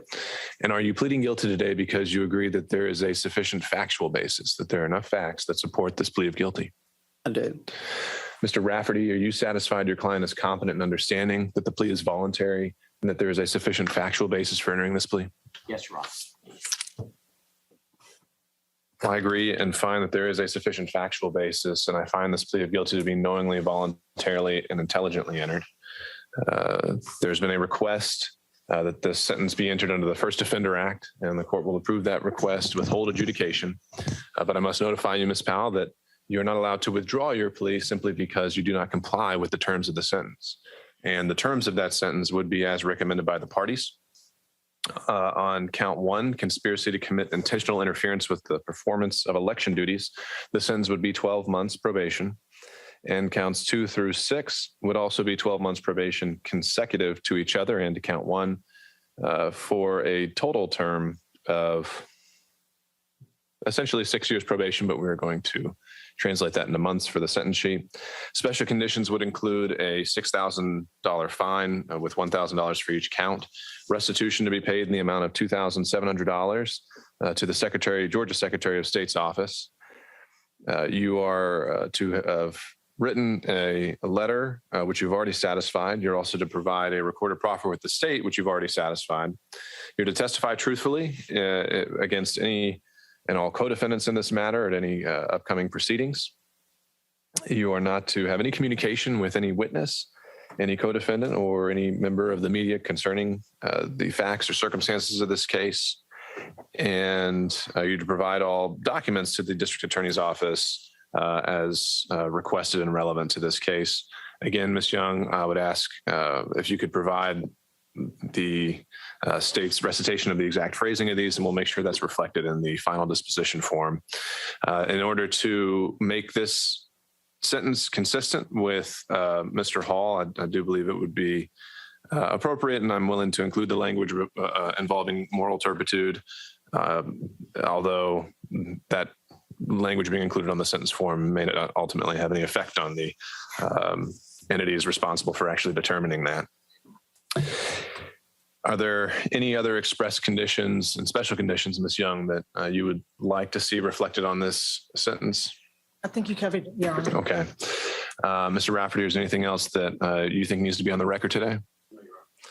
Ms. Young, do the state have an announcement regarding the indictment in this case? Yes, Your Honor, the state will be entering an all-pros order on indictment number 23 SC 188947 as it applies to Ms. Powell. All right. Well, upon being provided a copy of that motion, I will sign it and the charges in the indictment will be dismissed. All right. If there's nothing else, then we will conclude this and be off the record. Good luck, Ms. Powell. Thank you. Thank you, Your Honor. Thank you all. Thank you, Judge.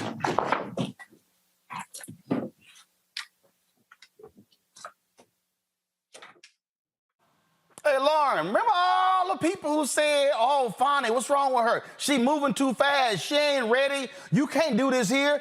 And they were like, okay, y'all want to get tried in October? Bring your ass. Now look what happened. She has testified against everybody. Sidney Powell is a huge, huge get. Fonnie look like she know what she doing. Yeah, well, all the lying and the nonsense and the theatrics and Sidney Powell standing next to Rudy Giuliani lying and the bloviating, all of it comes down to this moment. And I'll bet what probably caught up to her are the legal fees. Because when you're paying these attorneys what you're paying these attorneys, you sure as heck don't want to be paying that fee because, of course, there's an extra fee when an attorney makes a court appearance, which was about to happen. And she, of course, is not doing the court appearance. I'm sure that coincided with the first set of legal bills that showed up in front of her that she would have to pay for this. And at some point, I mean, you just have to start telling the truth. The lying, there's typically no penalty for lying in our culture right now, but where there is a penalty for lying is a courtroom and a legal proceeding. And this is a great example of it. And it's going to be interesting to see what she told them with regard to Donald Trump, which I suspect at some point we're going to find out under this prosecutor, Fani Willis, very soon. I mean, look, that's the whole thing right there, Greg. You could sit there and talk all that trash on television, outside the White House. You can do all that stuff. It ain't no different than Trump sitting here trashing Tish James every single day, and all this sort of stuff like that. And matter of fact, since we talking about, these black female prosecutors, this is Tish just yesterday responding to that racist Trump. I'm gonna come to you, Greg. He's called me venomous. He's called me disgraceful. He's called me radical. He's called me a racist.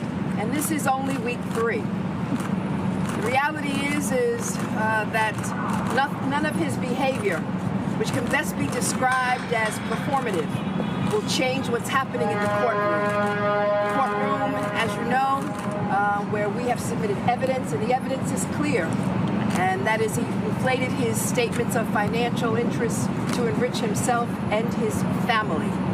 And nothing will change that. Not the attacks on me or anyone.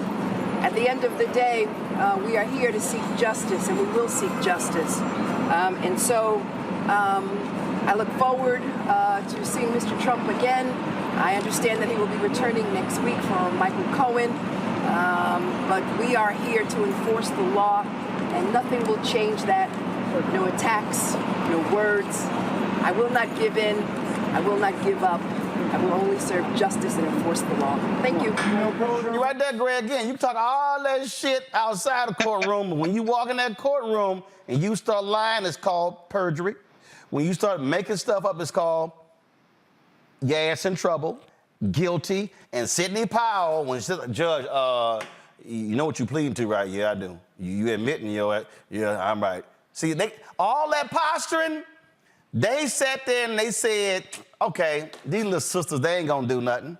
Finally was like, okay, keep talking. And they kept talking. They kept going on Steve Bannon's show, Newsmax, Fox News. They kept lying everywhere. And every time they talked, they were like, you taking them notes?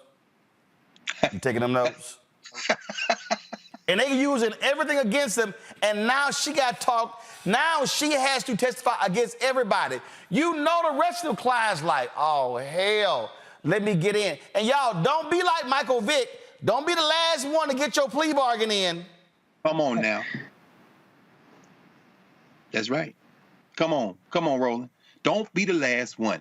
First of all, before I say anything else, all you young people out here who are wondering what difference a historically black college or university makes, you're looking at two graduates of HBCUs, and Fannie Willis, who went to Howard University undergrad, and a proud graduate of Howard University School of Law, and of course, our sister in New York, who you just heard say, once you come in the courtroom, it's going to be a little different. So when you understand, when you hear Tish James say that, as you said, Roland, that is the theme. You know, law is malleable. If you're in the federal legislature, in the Congress, then yeah, you can ignore a congressional subpoena. You can say that Joe Biden isn't the president. You can be Gymnasium Jordan. But in a court of law, the rule of law is unavoidable. And you're right. Everybody got all that bass in their voice. Everybody screaming in a loudspeaker. And then Sidney, oh, pal, oh, you're in court now. Real meek. Yes.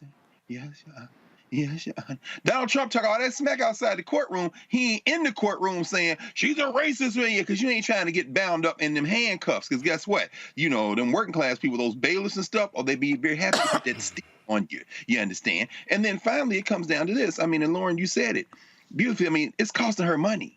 See, Sidney Powell ain't even got up to the federal election subversion case with Jack Smith. Who's on the bench? Oh, these black women up on this bench. Lord, can't practice law because they trying to snatch that law degree, that law license. Can't practice law, Roland. And of course, the money ball, emphasis being on money, are those defamation lawsuits that those voting tech companies have against her. Now, I don't know if your billionaire friends are going to bail you out. They won't. Minion, smart man.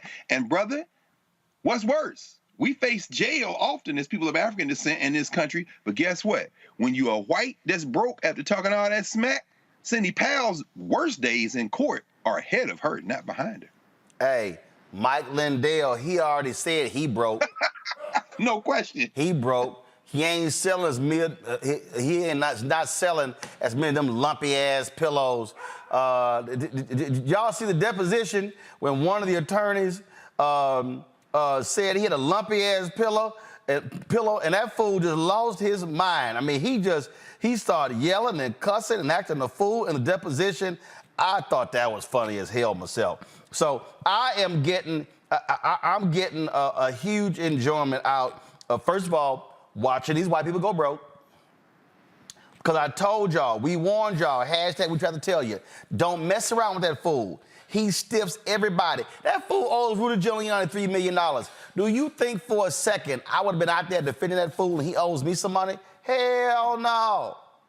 I would have been like, Cash App, hit me on Venmo or Zelle, direct deposit. But that's what they do.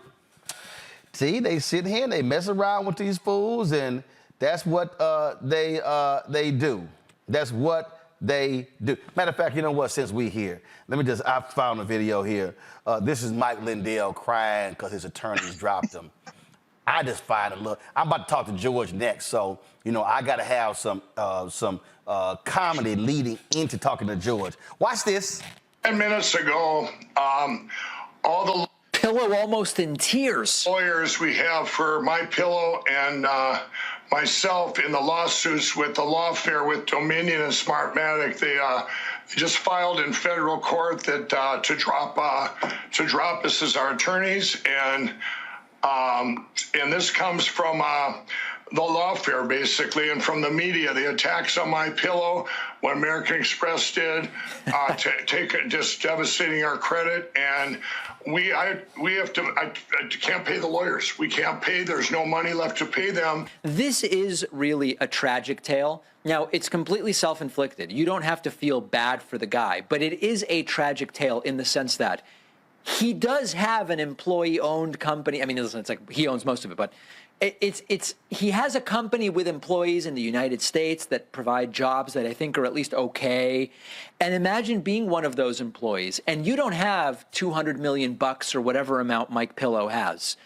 And all of a sudden your boss loses it. It's in a way like if you're just calmly working at Twitter and in comes the wrecking ball of Elon Musk, and next thing you know, you're out of a job and the company's imploding. Yeah. What's that? Remember that brother with a racist white woman came to the hotel? He's like, it's above me now. It's above me now. I don't give a damn if he go broke. The man, did he used to be on crack? Oh my God.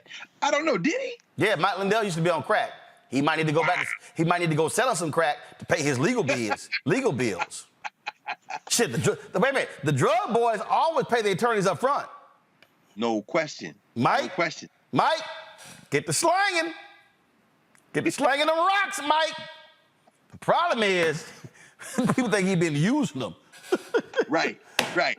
You can smoke some of the stuffing in them pillows. Indeed. All right, y'all, gotta go to a break.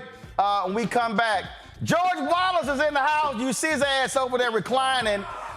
George act like he at his damn house. No, take a wide shot. Look at all that shit he got. He got a backpack. He got another bag. He got water, a pad. He took his damn shoes off. And I put my mask on. I don't trust you. He done brought his own candles in here. I mean, George really think he at his hotel room or something. All right, y'all. We come back. We talk to George Wallace, and I gotta get George's take on that sister. She probably from Atlanta. Remember the one who got mad when the dude took her to cheesecake, and she was like, you don't take me to cheesecake? Oh, I gotta get his take on that one. All right, y'all. You're watching Roland Martin Unfiltered right here on the Black Star Network, a place where we do not sleep on hard-ass, lumpy Mike Lindell My Pillows. Back in a moment. Peace, I'm Faraji Muhammad, host of The Culture. And brothers, we need to talk. There's been much discussion about the state of the black man in our community, whether it's in politics, education, or in the home. My brothers, we are struggling to lead the way, which is why The Culture will be hosting the Black Men Summit, where we'll be redefining and celebrating black manhood. This special series will kick off on the 28th anniversary of the historic Million Man March on Monday, October the 16th at 4 p.m. Eastern Time. I'll be talking to some of Black America's most prolific, dynamic, thought-provoking black men activists, scholars, and leaders about our role, our power, and our future. So tune in and join the conversation as an online culture crew member for The Culture's Black Men Summit, redefining and celebrating black manhood. Starting Monday, October 16th through Friday, October 20th, 4 p.m. Eastern Time each day, right here, exclusively here on the Black Star Network.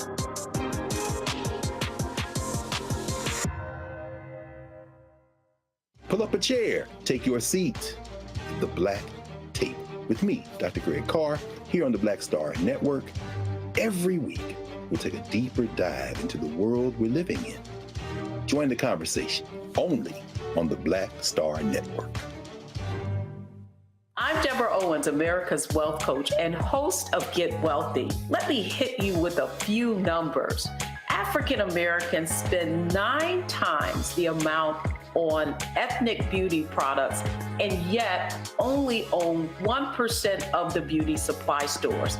It's an $18 billion industry. On the next Get Wealthy, you're gonna learn and hear from a woman who's turning this obstacle into an opportunity. We literally take you from A to Z on all of the things step by step you need to have in place to open and run a very successful beauty supply store. That's right here with me, Deborah Owens, host of Get Wealthy, only on Black Star Network. Hello, I'm Jamia Pugh. I am from Coatesville, Pennsylvania, just an hour right outside of Philadelphia. My name is Jasmine Pugh. I'm also from Coatesville, Pennsylvania. You are watching Roland Martin Unfiltered. Stay right here.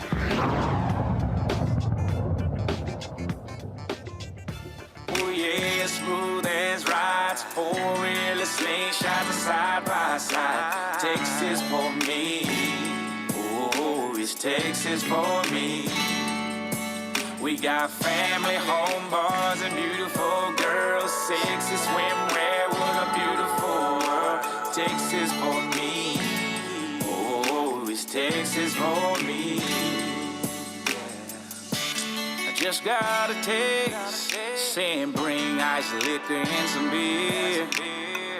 It's always that one person that needs something when you're almost there. I'ma play my part, so I'm turning back around. I saw a sexy lady. All right, y'all, welcome back. Roland Martin Unfiltered here on the Black Star Network. Matter of fact, y'all, hold on. Since George mentioned, before I sat down, George mentioned, so y'all know George is a huge Atlanta Braves fan. And so the Braves, they lost in the first round. Won all them damn games, didn't do a damn thing in the playoffs. So stop it. So George, I'm always prepared, George. So stop it. So I don't mean to have to embarrass you with my Astros stuff. You need that on your head when I bust you upside your head. I'm just saying, you need it on. Just in case so in case you get a little cold, I got an Astros Afghan for you. They're going to need that to wrap your ass up in when they lower you in the ground. When I bust you upside your head, you get on my nerve now. Don't bring up the Atlanta Braves. Oh, don't bring the Braves up? Don't bring up the Falcons either. You know we got to change the name of Mercedes-Benz Stadium to Chick-fil-A Stadium, right? For the Falcons, because they both close on Sunday. The Falcons and Chick-fil-A. Yeah. Oh, man. Roland, this is so good. I don't know about what I can say. You have been doing such a wonderful job with the news tonight that I'm so impressed, and I'm sitting here like, this is amazing. You gotta. It was so nice that I saw you earlier, and I stole this from the hotel. Yeah, I know. But where your candles? I mean, a real comedian, Denell Rollins, he got his own black ash candles. That's another thing. My hotel I'm staying in, they ain't got no lotion. Damn, your hand. Oh. Let me be right back. Y'all know we do ass checks. I didn't say ass. We do ass checks. I got no lotion. You know, when you stay at a hotel, you got to have some lotion. No, you can't, George. You can't use that ragged ass hotel lotion. Wait a second. My hotel is $500 a night. Well, they still got that watery damn lotion. They got no lotion. That's what I'm complaining about. They got no lotion.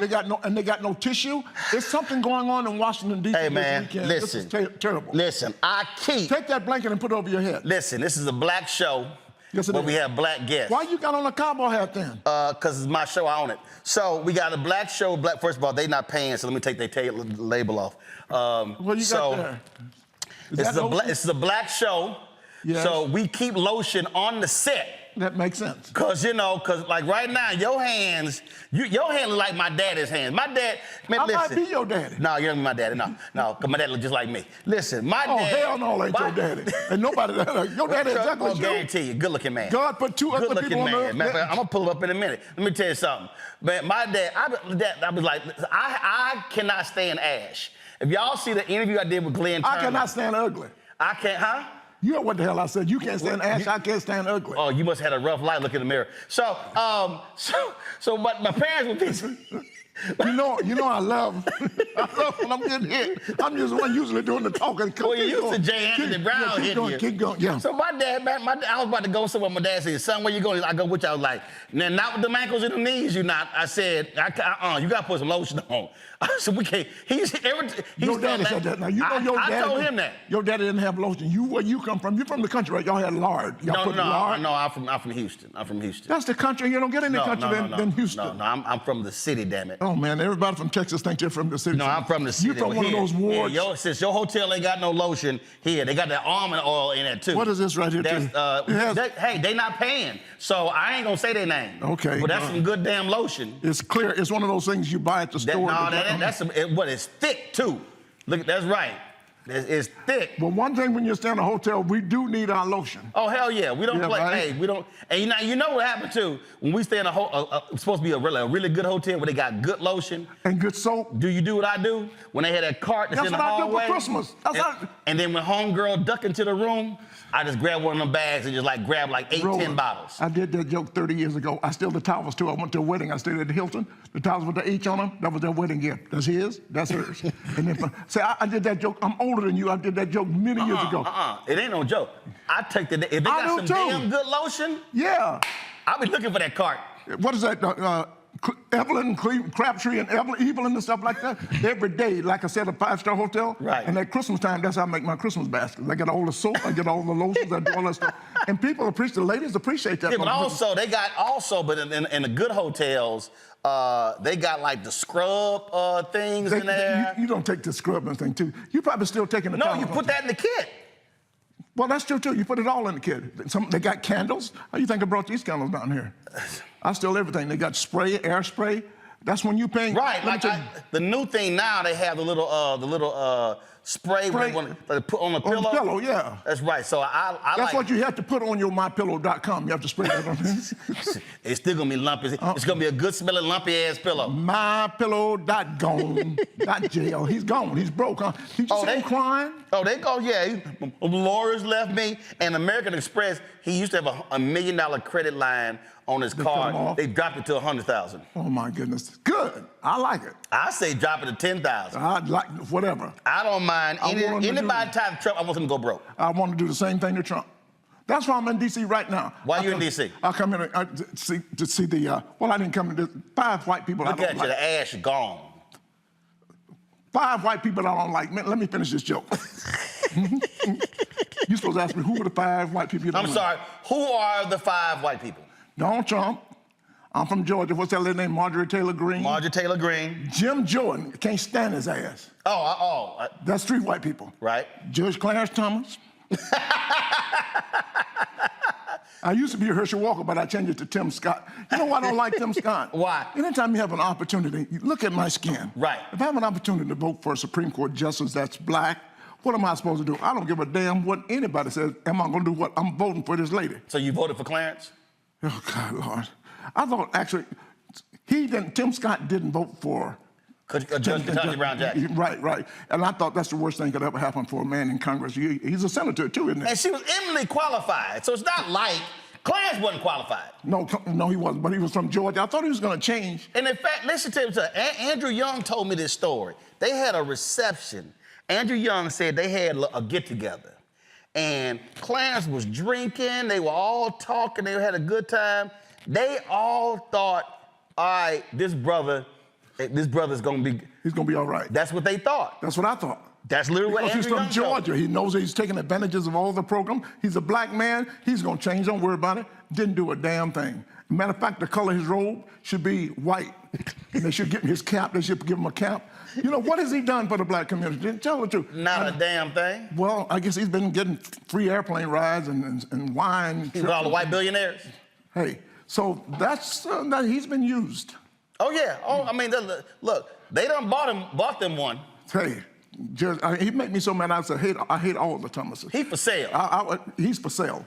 Okay, so all the Thomas, and whatever Thomas Edison. I don't like Thomas Jefferson. I don't give a damn Thomas English muffin. Get rid of all the Thomases. I'll go off on them.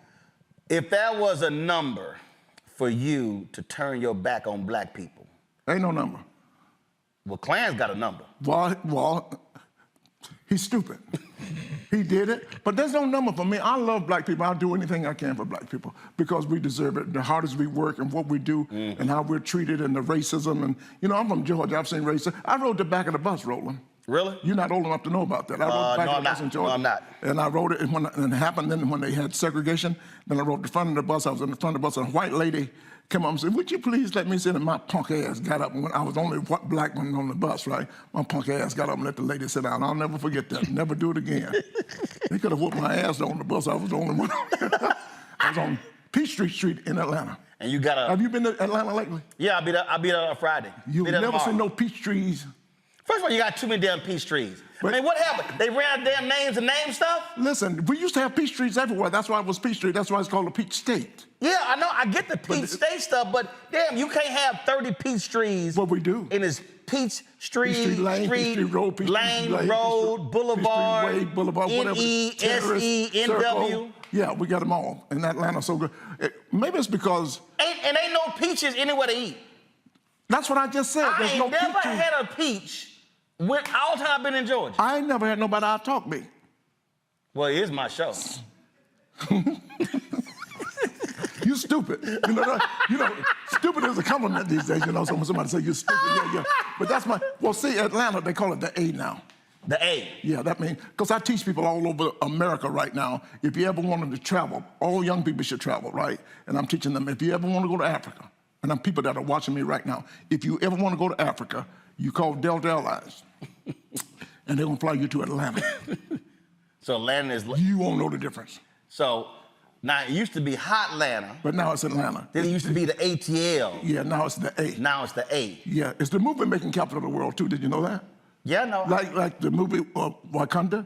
Right. A few years back, they wanted to make that movie in Africa. Black Panther. Black Panther. They wanted to make that in Africa. And they actually went over to Africa to make the movie. Right. But when they got over there, they didn't have enough black people. So they had to call Delta and fly them right back to Atlanta. And stop by Tyler Perry Studios. All over. They got a second Atlanta called College Park. And they ain't got no college. And they ain't got no park. But that's my hometown. Well, they got colleges there. I'll be at the Clark Atlanta homecoming on Saturday. That's going to be wonderful. You know, I'm born and raised in Atlanta, and I've never been on the campus, Clark Atlanta campus, Morehouse. I have got to go and do that. What the hell you been doing? Well, I don't know. I drive by all the time, and I just look at the stadium, and I need to go over there and visit those people. I should have gone to college there. Yeah, just pull over and walk around. They'll probably lock me up. George Wallace, what you doing over here on this campus? You know, you can't old people just be walking on campus. Yes, you can. Well, I'm going to do that. George, you got to act like a VIP. Yeah, I'll do that. I do it all the time. So I'm going to tell them, I know. I just show the hell up. Hey, I'm going to do my show from here this evening. They go, cool. You know, somebody gonna beat your ass one day. I don't know whether it's in Houston or where it is, talking people like you do. Somebody gonna beat your ass down. Hey, George. They're not gonna know you Roland. Everybody don't know you Roland. George, yes they do. It's just like Tim Scott talking about there's no racism. Somebody gonna beat his ass down one day. George, I am the mayor of Black America. What you do? How old were you when your mind just got up and walked away from your ass? What is wrong with you? George, I'm telling you. Your employees are now laughing at you. No, they laugh because they know. Listen, we did a show in Dallas for now Congresswoman Jasmine Crockett. Okay. And so we were going to Houston. Ooh, is she good or what? Oh, yeah. Oh, my God. She good was on earlier. Come on. Really? She was on the show earlier. Oh, my God, is she good? We're going, I was like, you know what? We're going to do the show from Prairie View. I called, picked up, said, hey, this is Roland Martin. I'm coming through. Want to do the show from the campus. All right, Mr. Martin, ain't no problem. We'll have you right over here. Did it right there from the middle of the campus. That's really great. Come on, Doc. I'm proud of you. So, George, yes. It ain't hard for you to stop by Clark Atlanta. I just said I'm going to do it. Well, do it. Well, I'm going to do it. I mean, come on, okay, man. We through with that now. My mama said cut. Okay, you know what that means, huh? 78 years old. I'm not 78, I'm 77. I got to ask you this here, and I think this woman from Atlanta. So this thing went real viral. It went viral. I want to see it because I've been working. I've been traveling, flying overnight, and I'm tired, and I want to see what happens. Something went viral. Right, because you went to your hotel. Let me take these glasses off, too. Lotion. Oh, shit. You ain't lying, because you blind as hell. Put my glasses back on. Johnny Gill sitting here with them shades on. Hey, Johnny Gill's a friend of mine. Shut the hell up, okay? I know. I guarantee you, Johnny got some shades on right now. I guarantee you. You are something wrong with you. If I FaceTime Johnny right now, I guarantee you got some shades. And that old ass sweater you got on 1906, that's when it was made too. Go ahead. Hey, I'm an alpha now. Go ahead. You with your Barbie shirt. Would you go ahead with the news? All right, so here's the deal. Cheesecake Factory. I have never met anybody talk more than me. I Easy. swear it. I get paid to talk. The Cheesecake Factory has been You get paid to talk shit. We talking.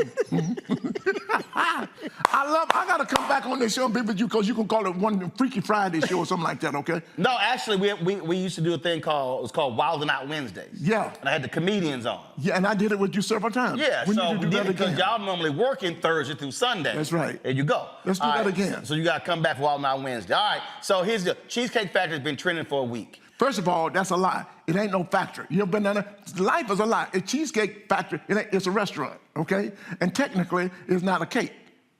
It's a pie. It's a pie. See, I studied this stuff, and technically, there's more cheese in it than there is, there's more sugar in it than there is cheese, so it should be called a sugar pie. Anything wrong with the word "the"? She should have broke down everything else. Cheesecake and Factory. Yeah. All factories are lies. The Burlington Coke Factory. When the last time somebody bought a Coke from the Burlington? Only thing is the Laugh Factory. You do get laughs at the Laugh Factory. If your ass needs some gloves or a scarf, damn it, you know you can go to Burlington Coke Factory. Ain't no coat and no coats in the. They even took coats off the name. But you can get some gloves and scarves. Would you go to the clip, please? They $3.99. There's something wrong with it. All right, so here's the deal. Ladies and gentlemen, I'm here with Roland Martin. My name is Dr. George Wallace, and I just love laughing. And I thank God for being here in Washington, D.C., because I want to be president of the United States one day. And I want to do things like people that are walking and texting. I think you should be able to just knock the hell out of them when they just walking across the street. They knock the hell, some things I want to do. And no more, let me get a joke in. No more support dogs either. I'm not talking about service dogs. Okay. Support dogs, people, I was at the... What's the difference? Support dogs is just people that are emotional. And what is stress? I was at the Olive Garden yesterday. A lady had a support dog, big ass dog. What is stressing your ass out? You can't handle these breadsticks down here. What the hell is just the salad bowl going around? You know, we don't need these big ass dogs. I'm sitting there trying to eat my lasagna, and the dog at the next table licking himself. I don't need to see no shit like that while I'm. Go ahead. I agree. No cussing on the show, damn it. All right. Plus, I want to be a preacher, too. I want to make me some real money, like Joel Osteen down there. You going to be the cussing preacher? Let me tell you something. Why do preachers lie so much? Did you know there was a preacher? We got a preacher in Atlanta. His name is associated with money called Kept Your Dollar. And we got another guy. He said, Jesse Duplantis, he said the Lord told him he needed a new jet. Remember that? Right. And he already has two. Right. The Lord ain't told him, that's bullshit. He's just making up stuff. Why would they lie? Not let alone on Sundays when they walk up in the pulpit. But Jesse is from Louisiana. I don't give a... And he got the biggest house in the state of Texas. And he's bragging about it. I'm sick and tired of these. I love preachers, but they got more money than anybody, and they don't give back. We got a guy to come on, another guy from Talent. I think it's something in the water in Texas. Kenneth Copeland. Ken Copeland, he's the richest one. No, I'm talking about Pop-Off, the one with the water, the prayer water that he puts on people, and there's water out of the tap.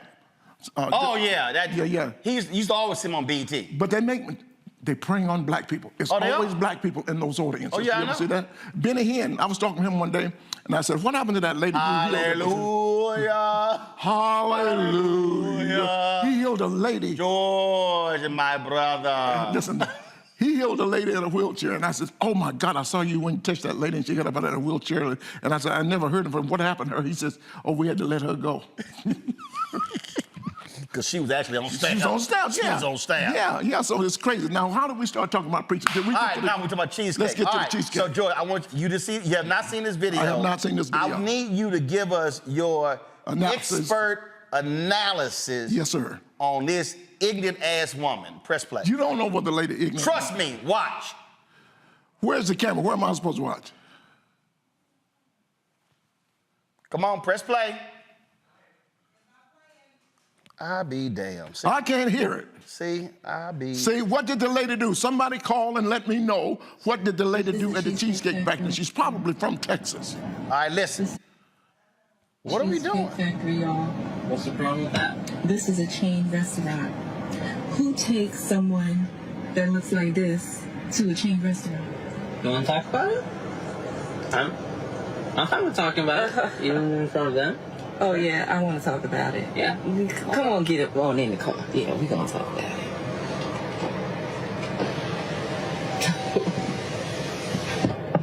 Oh, okay. Okay. So, yes, let's talk about it. Let's talk about it. So you expect a man to go all out on the first date. Is that right? I mean, you're supposed to. Look at, when you take out a beautiful woman, and you're courting her, because I get courted. So you're courting her, right? You're supposed to take care of her. You're supposed to cover her. You're supposed to protect her, cherish her, treat her well, right? Yeah.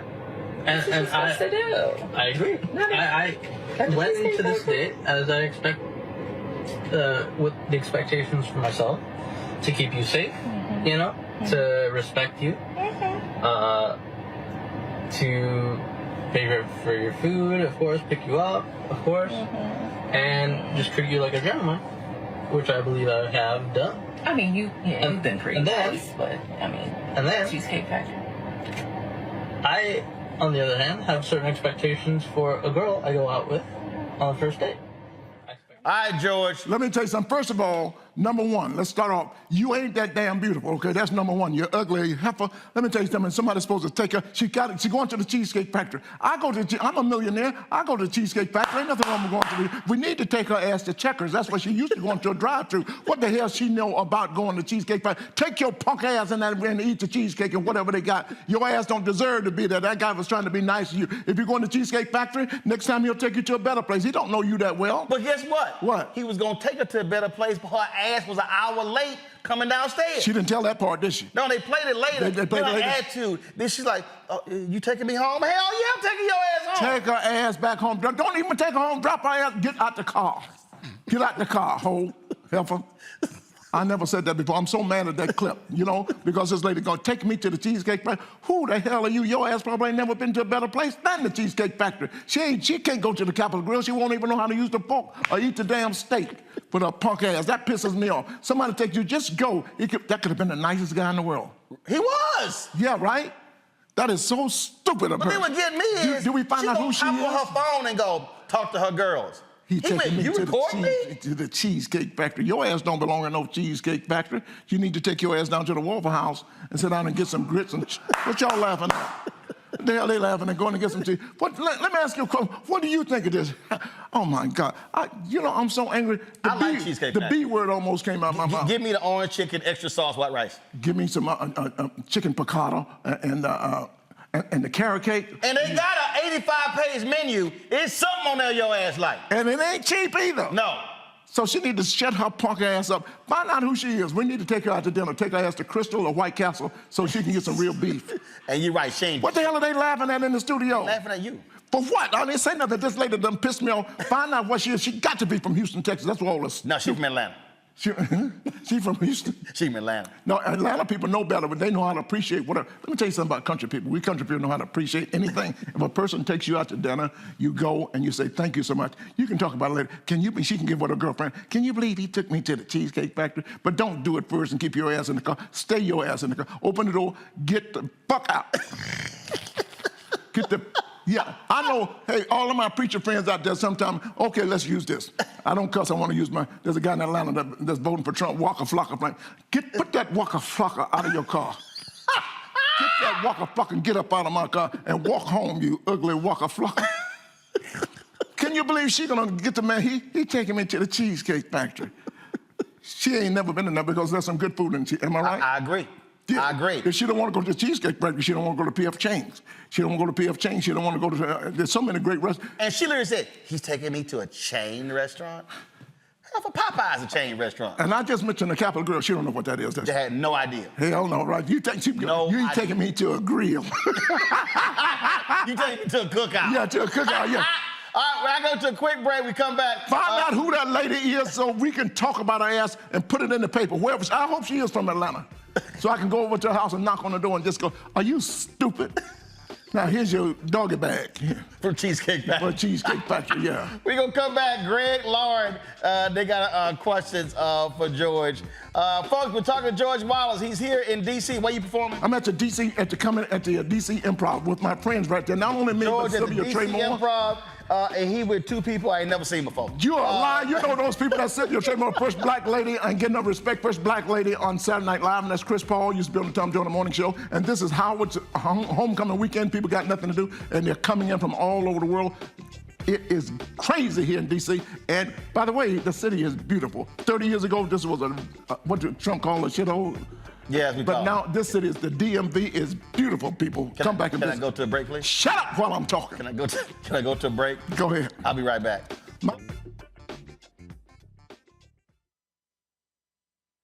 Hatred on the streets, a horrific scene, a white nationalist rally that descended into deadly violence. White people are losing their damn minds. As an angry pro-Trump mob storms the U.S. Capitol, we've seen shooting. We're about to see the rise of what I call white minority resistance. We have seen white folks in this country who simply cannot tolerate black folks voting. I think what we're seeing is the inevitable result of violent denial. This is part of American history. Every time that people of color have made progress, whether real or symbolic, there has been what Carol Anderson at Emory University calls white rage as a backlash. This is the rise of the Proud Boys and the Boogaloo Boys. America, there's going to be more of this. Here's all the Proud Boys, guys. This country is getting increasingly racist in its behaviors and its attitudes because of the fear of white people. The fear that they're taking our jobs, they're taking our resources, they're taking our women. This is white fear.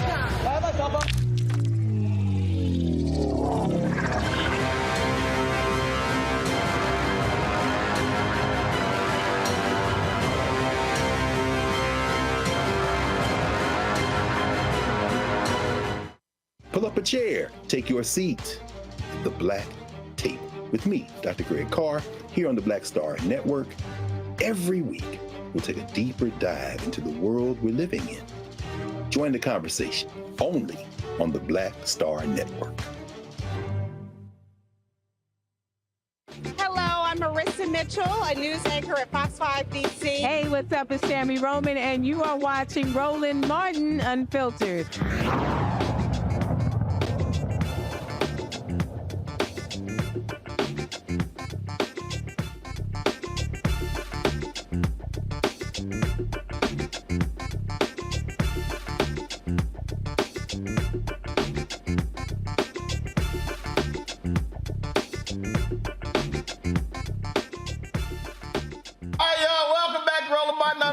We're talking to George Wallace. He's here at the DC Improv the entire weekend. This weekend, if you're in town, if you know somebody in town. 8 shows a day. The DC Improv. Who are they working there? He's doing a show every 2 hours. He's working 16 hours a day. Guess who's coming tomorrow night? Chris Tucker. You don't know what's going to happen when you stop by the George Wallace show. You got Sylvia, Traymore, Morrison going to be there. Chris Paul. You got Tony Woods. I might not even do any time. That's great when you have friends. It's like when I was in Las Vegas. Yeah, huh? Chris Tucker's popping by? He's supposed to. Oh, that's what he told me. Well, you popped by his golf tournament. What? We were all there together. You were awesome. I thank you for getting up there. You know, Roland takes over everything, right? We got 1,000 people in a room, nothing but millionaires, and Chris is up there auctioning stuff, and he's selling a cup, and everybody offer $1, and Chris give it to him, and we're going like, hold on, that ain't the way you auction. You got to somebody, because I'm the first one, you know me, at an auction, I'm the first one to raise my hand, because I know somebody's going to So they had a Shaquille O'Neal signed basketball, and Chris took the first offer. Yeah, that's what I'm talking about. $250. I went, hey, Chris, come here. Give me the mic. Give me the mic. Give me the mic. I said, I was going to do it, but you don't leave money in the room. Exactly. You don't leave money. But he was leaving money on the table. I think we eventually sold that ball for like $1,500. I'm like, Chris, what the hell are you doing?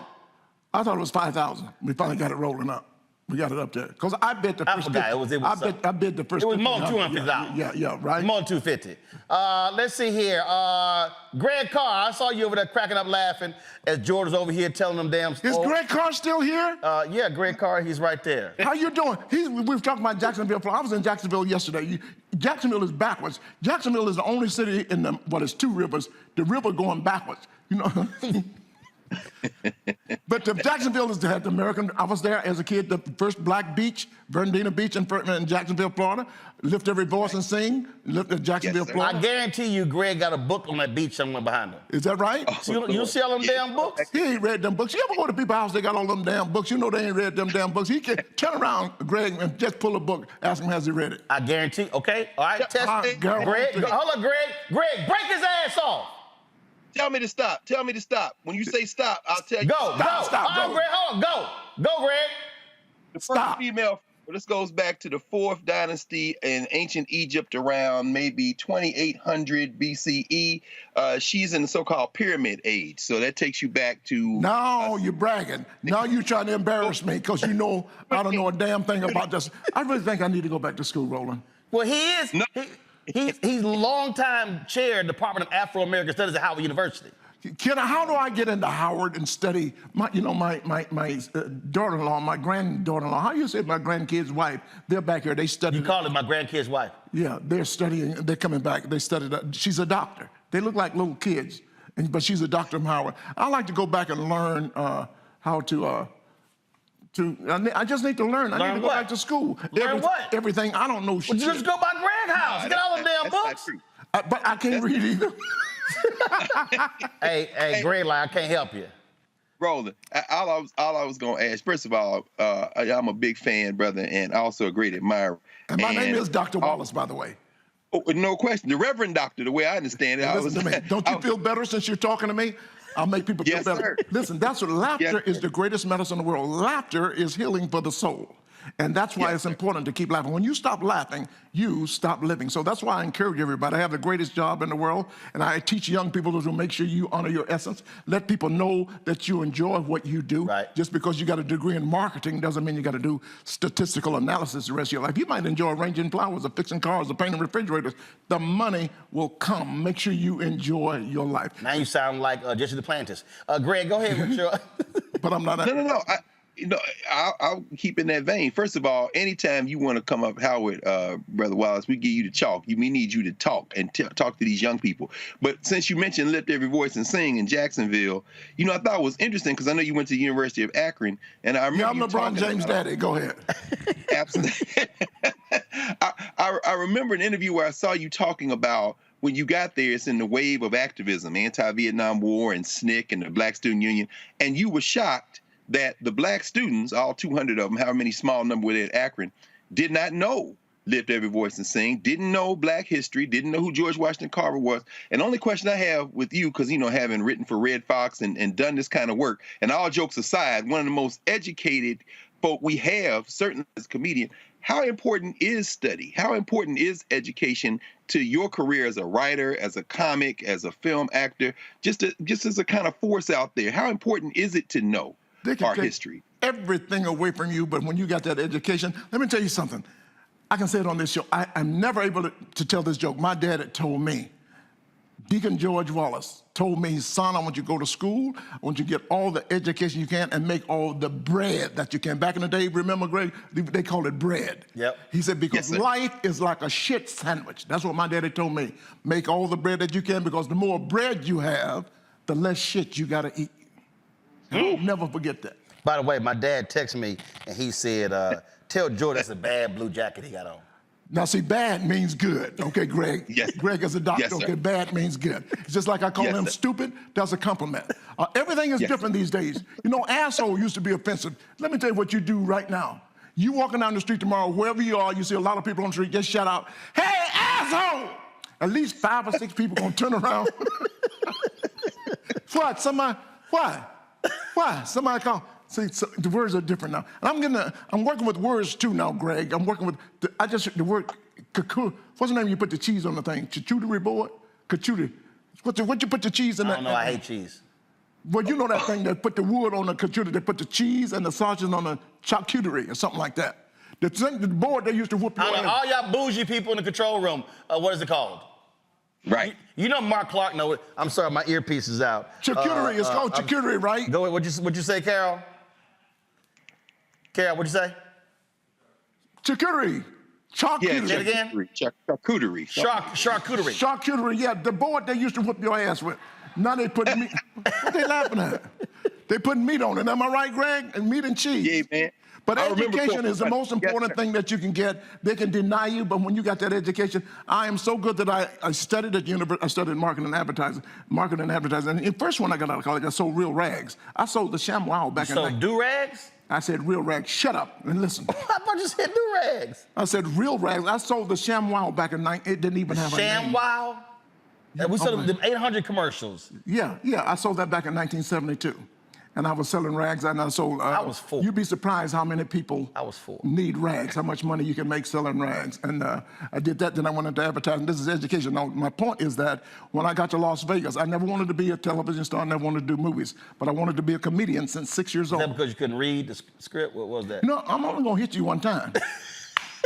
Listen, but I know I had to get education because I wanted to be a comedian. I heard all of the older guys saying how tough it was, and sometimes they didn't have food to eat because they were struggling. As a comedian, I'm going to hell with that. I'm always going to eat. And so I went to school, University of Akron, got my degrees and come out, and I worked and made a lot of money in selling. And then I went to Las Vegas. I went there for 30 days, 60 days, 90 days. Next thing you know, I'm there 15 years.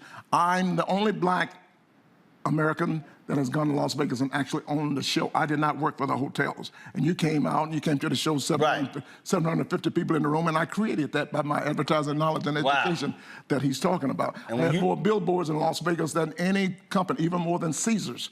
And then that's why they started calling me the new Mr. Vegas. I'm so blessed to have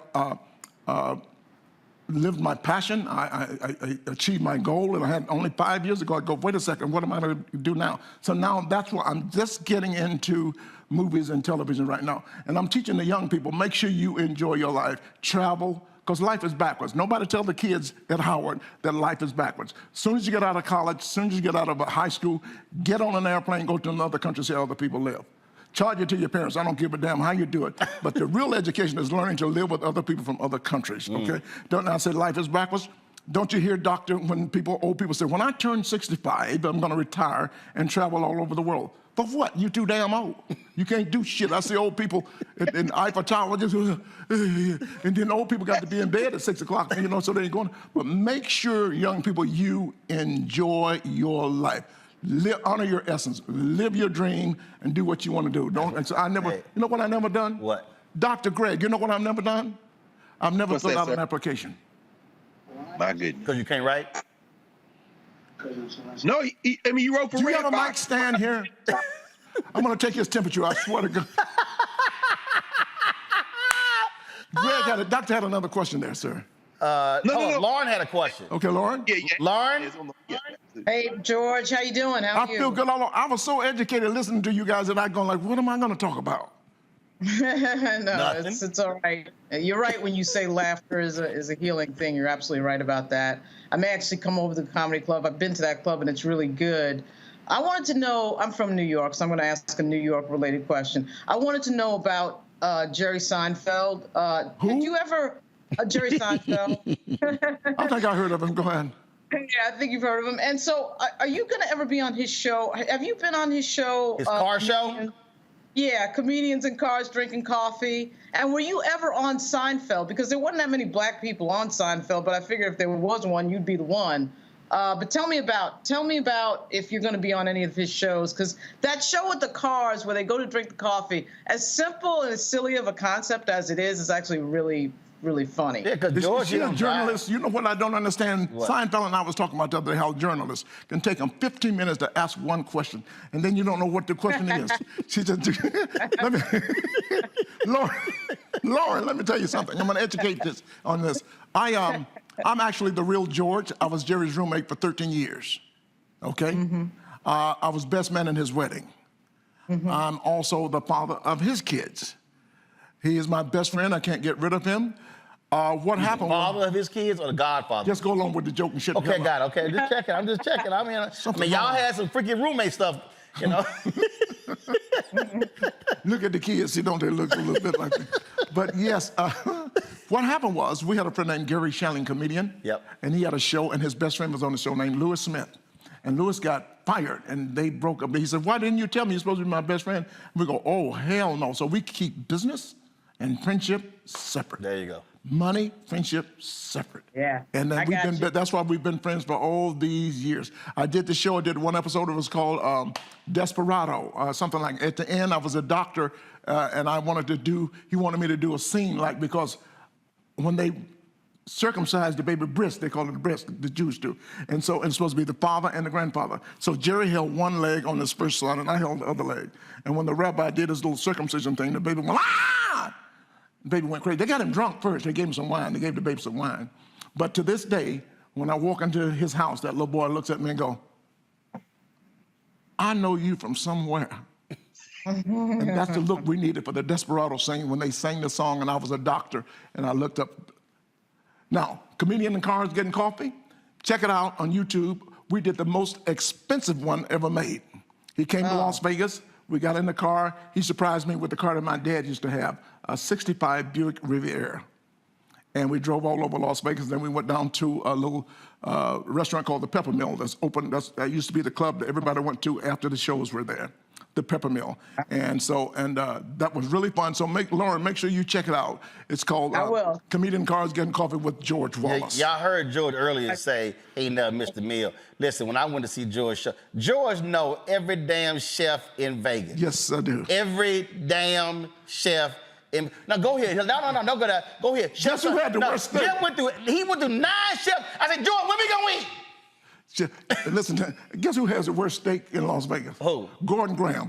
The guy that does all of the... Gordon Ramsay. The guy that does all the shows in the kitchen. I swear to God, I've been eating in every steakhouse in Las Vegas, and I went there in the Paris Hotel. I'm going, and John Murray was with me. I'm going, just is not good. So now you go to the kitchen and say, this steak sucks! That's what he needs to be in the kitchen. Shut it down. That's what I should have shut it down. But I tell you, we have good food in Las Vegas. You need to come to Las Vegas right now. Let me be an ambassador for the city. You know, that sphere that's there, that's right out of my window. That's fire. That's nice. And we got the new hotel, the Fountain Blue, the tallest hotel. That's next door to me. We got the Resorts World. Las Vegas it's really the town that never sleeps. Now, I'm going to say this, the entertainment capital of the world. I'm going to go ahead and say Las Vegas more than New York City. Because 15 years ago in New York City, it used to be all night. And also in Las Vegas, after 11 o'clock, it's pretty hard to find a restaurant that's open anymore. Yeah, I don't know what's up. I don't know what, and you know, back in the day in New York, we go to breakfast at 5 o'clock in the morning. Right, chicken and waffles, damn it. That's how it's created.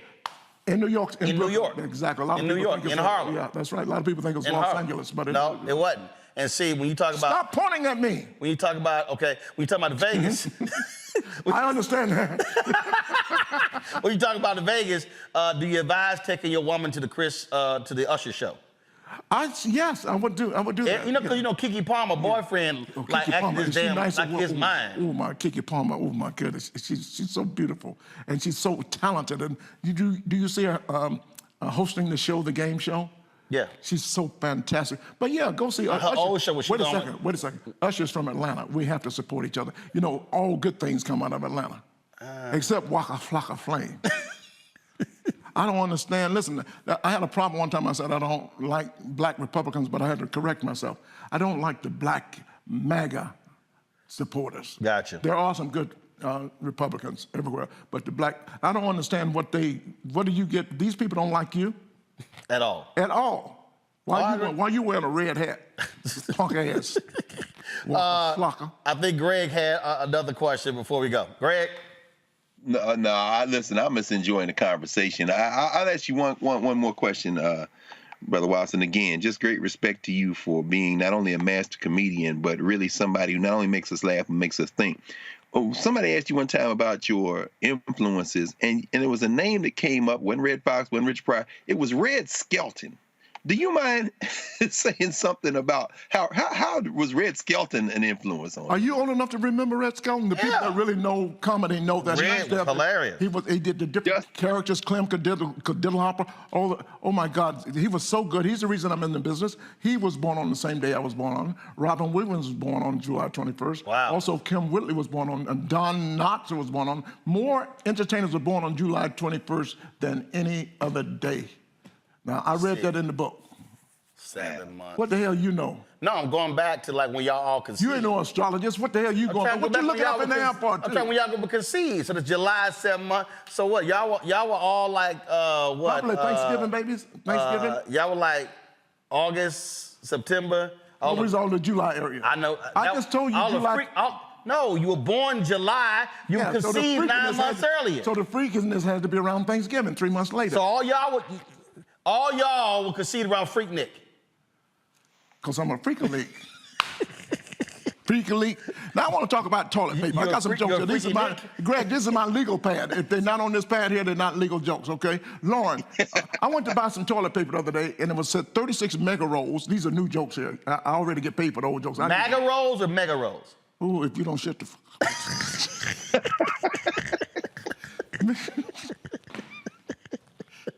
You know I like this, right? You know I like interfere with me. I love it. So the 36 mega rolls equal 128 rolls of regular toilet paper. So and I bought this at 4th of July. So I'm in my house. There's a ghost in my house.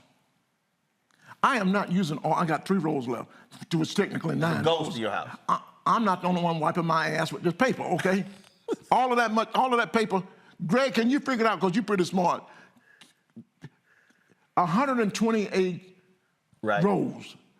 Since 4th of July, somebody else is in my house. And now I want to do a bit. I want to finish the bit up. You just can't. And then again, you full of shit. You're right about that one. So. But after you, it's a new day. And after you finish using toilet paper now, that ain't good enough anymore. They got a thing called booty wipes.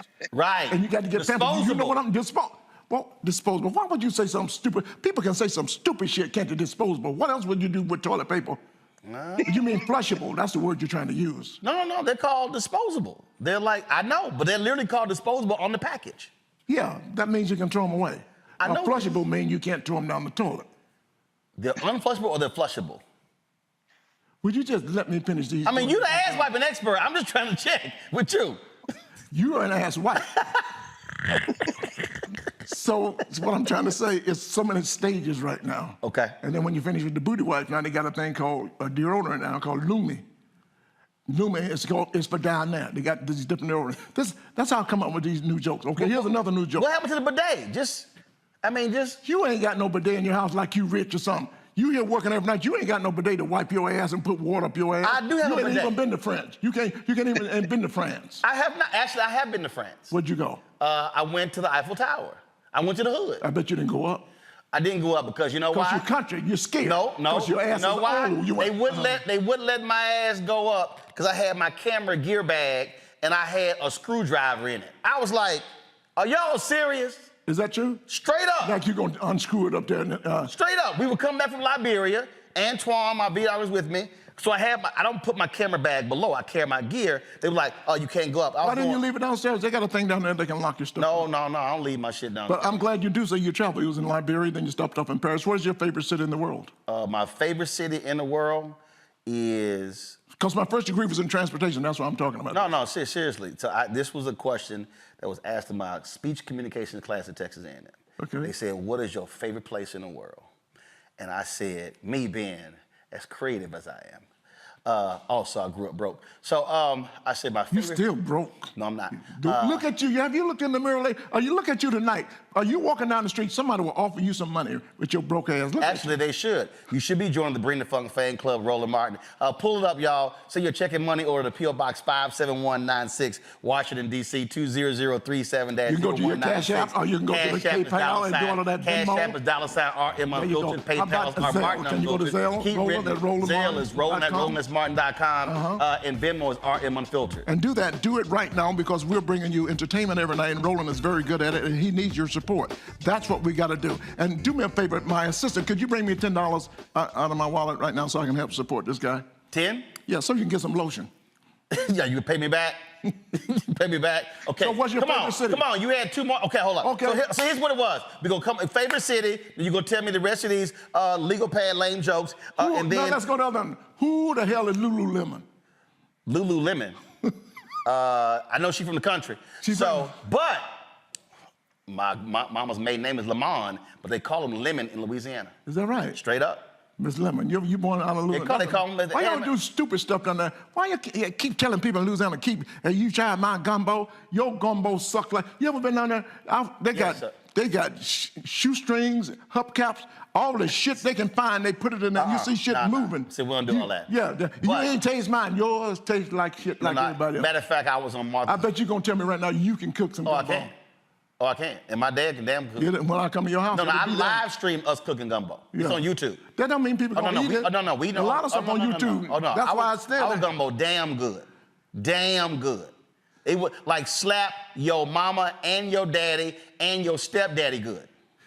I'm not going to eat it. Yes, I don't give a damn. Yes, I might slap your mama and slap your daddy. No, because the gumbo going to be good. Listen, I was on Martha's Vineyard, and I ain't going to say whose house we went to, but we took it to, they said, hey, they fixing a gumbo. George is He was at President Barack Obama's house. I was there too. I was in the kitchen. You can't say that. So, man, I went there. And look, I had gumbo before I had breast milk. I know gumbo. You have what? I had gumbo before I had breast milk. I had know chicken gumbo. before I had breast milk. My mom would put her titties in. I said, "Go, lady, go get me some chicken."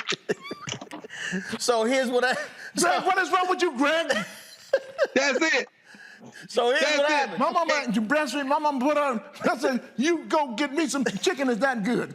She said, "Chicken is the only animal that never dies of natural causes." Did you know that? A chicken has a short life. You never seen a chicken have a happy birthday party 1 year. Chicken, when a chicken comes and hatch out of the egg, is that somebody with a napkin? A chicken. But Atlanta, I'm from Atlanta.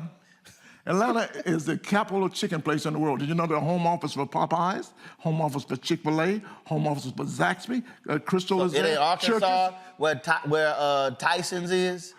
Like where they actually, you know, strangle the chickens and process them? Well, no, but that's in Gainesville, Georgia. Oh, so when you say the king of chicken, you mean after the fact? Yeah, the restaurants. Gotcha. The restaurants, yeah. Okay. You know, we got chicken and waffle there, so we love chicken. Yeah, I was talking to the chicken man the other day. This true story I'm making up. The chicken man. A chicken man told me you would think automobile. Was it Chicken George? you would think the automobile. What do you think the number one industry in the world is? The number one industry in the world? Porn. Porn. That's a good answer. Could be automobile, could be oil, but actually it's chickens. If the chickens were to stop laying eggs, just think about this, Greg, there'd be no Grand Slam at Denny's. Oh, okay. No, you are. So what happened earlier this year when 100,000 of the chickens killed in that fire and a dozen eggs went up to like $12, $15, $20 a dozen? Exactly. Negroes lost their mind. This is true, and then it's going to happen again. You ever notice another thing about Atlanta? Watch this. In the next 3 months, around Christmas time, somebody steal 50,000 pounds of chicken wings just before the Super Bowl. They sold them out of the freezer. Watch and see. But if chickens were to stop laying eggs, there'd be no Grand Slam, and then you don't have the coffee sales. There'd be no. If chickens were to stop laying eggs, there'd be no Easter eggs. And they're selling the color and the green shit in the basket. What do you call it? The green shit in the Easter egg basket. And then there'd be no Easter service. Fake grass. I'm just trying to tell you how the economy works, okay? Got it. And then you have no Easter service, and now you're messing with the preacher. And see, the preacher don't have an Easter service because no Easter eggs. Now ain't gonna be no Easter dinner. And there ain't no Easter dinner. And then if no Easter service, then the preacher ain't got no Cadillac, okay? And so you just sit at home and just think of this shit? That's my job, is just make up shit. I'm gonna make this a long bit. I think of food all the time. No, really? Right now, I'm tired of pumpkins. I don't know pumpkin spice. I'm tired of pumpkin donuts. You remember what Bernie Mac said about pumpkin? I ain't never ate no pumpkin pie. I ain't no pumpkin pie. I ain't lying, That's no damn question like that. Never had no pumpkin pie. Like that. That's another thing I want to talk about while I'm in time. We got about 90 seconds because you ain't paying the overtime for my staff. Patty LaBelle, yeah. She has the sweet potato pie. I'm the only black person that ever ate a sweet potato pie. And I worked with her last night, and I said, Patty, what are you putting in these pies? Because I know she's selling at Walmart for $3.48. For $3.48. And Greg and Lauren, you know, if you go to Kroger or Ralph's and you buy the pan and the crust, that's $2.48, okay? Right. So she ain't putting but $1 worth of shit in there, okay? So I'm thinking, well, what could you, lemon extract, what do you put in the pie? Lemon extract, vanilla extract, nutmeg, sweet potato pie, what else you put in there? Egg, cinnamon, and brown sugar. You know, and the fact of the matter, if you put brown sugar and cinnamon on anything, you're gonna eat it. It's gonna be good. So look at Greg, you're gonna eat it, right? You can put cinnamon brown sugar on a white potato and you're gonna eat it. Brother George, a lot of you people out there, on anything? Listen, a lot of you out there, I'm gonna tell the truth, a lot of you people out there don't like having oral sex. But let me tell you what you do. Don't do it. Don't. Get you some cinnamon. Since you married the brown sugar. Get some cinnamon, put some cinnamon down there. Even the church people be going, yes, Lord. Church people be speaking in tongues. Cinnamon. So on that note, put some cinnamon on it. It's 8:32. George ain't paying the staff overtime. We got to go. And from what I hear, you ain't paying them that much. That's true, because the people ain't giving fast enough. A doctor. Now, if I need to have Creflo come in here and raise some money, him and Jesse Duplantis. Kept your dollar made so much money. Guess what he's saying now? He used to demand he would look at your tax return. Tax return and made you pay tithe. Now he's made so much money. He's telling the people, you don't have to tithe anymore. That's some bullshit, ain't it? He done made that much money. So I'm going to be at the Improv this weekend. If you know anybody, you have any cousins that live in the Washington, D.C., in the DMV, and if you haven't been in the DMV lately, it's a beautiful area. You should come and see it. I got it tomorrow. I'm going to go. I want to see Dr. King today. You think he ever dreamt he was going to be white? I bet he didn't dream that, did he? Did he, Greg? With that white stone out there, I bet he didn't have that dream, did he? I have a dream. And you need to know somebody. Is Mr. Lonnie still over there? Because I want to go to the African American Museum. Lonnie's not over all the museums. I want him to get me in, yeah. Huh? But I want people to come to. You want him to get you into what? Into the museum, your big head. What? No, I'm just trying to check, man. Like, you all over the place. I don't know if you want him to get you into the King Memorial. I don't know if you want. I'm from Georgia, both of them, BOF. I don't know what you want him to get you into. I want to get him into the museum. And I want to get into the Dr. King. I want to see the whole thing. I want to enjoy it. Okay, you know, the King Memorial is outdoor. You can just go by. I know that, but you the one mentioned, do you want me to get in? It's like walking on a Clark Atlanta campus, just going by. Okay, I will do that. Whose telephone is that ringing? Call has been forwarded to voice. Are you trying to call Lonnie? The person you're trying to reach is not available. Yeah, I'm trying to. At the tone, please record your message. When you have finished trying to impress me. He gonna call somebody. He gonna call somebody. They know it's him. They won't pick up. They won't pick up. All this talk unnecessary. Yo, Lonnie, I'm sitting here with George Wallace. George Wallace is in town. He's on the no-fly list. So he would like for you to get him into the Smithsonian National Museum of African American History and Culture. That's where you want to go to, right? Yes, sir. You want to go to the white one? I want to go to both of them. I want to go to see Dr. King. I know I can just walk up and see that. Right. I'm from Atlanta. I know more about Dr. King. Man, hurry up. It's a voice message. But Lonnie, I'm coming by. I want to go see all 3 floors. There's 3 floors or 4 floors. Doc, it's like about 8 floors. I don't know. That's why I want to see it. Lonnie, let me call you back, dog. Okay? All right. Is the National Health Institute here in D.C.? Because we need to take your ass over there. It's called the NIH, the National Institute of Health. I don't do the N-words. All right, y'all. George Wallace at the DC Improv all week. Chris Why Paul. you talking so loud? Ain't nobody here but me and you. Easy, because I'm talking to the public. They got to hear me. Plus, and you got no microphone. They hear you. My voice carries in here, and it's my shit. Thank you very much. All right, y'all. So again, George Wallace, DC you still Improv. Got to pay rent. He in the DC Improv. Pulled up, y'all see right there. Showtime, 7, 9, 15, Saturday, 6 and 8, 15. Are you serious? Hey, that's what they sent us. You paid $150 to see me in Las Vegas. Look what that is up there. Actually, I did not pay. All right, so I know your broke ass in that. The security guard knew who I was and let me in for free. All right, y'all, you get the ticket information right there. Go to the DC Improv website. Y'all check George out. Don't you have a book with no pictures in it? I got a book called Laugh It Off. Make sure you enjoy your life. Laugh it off. Okay? Greg needs one to go behind.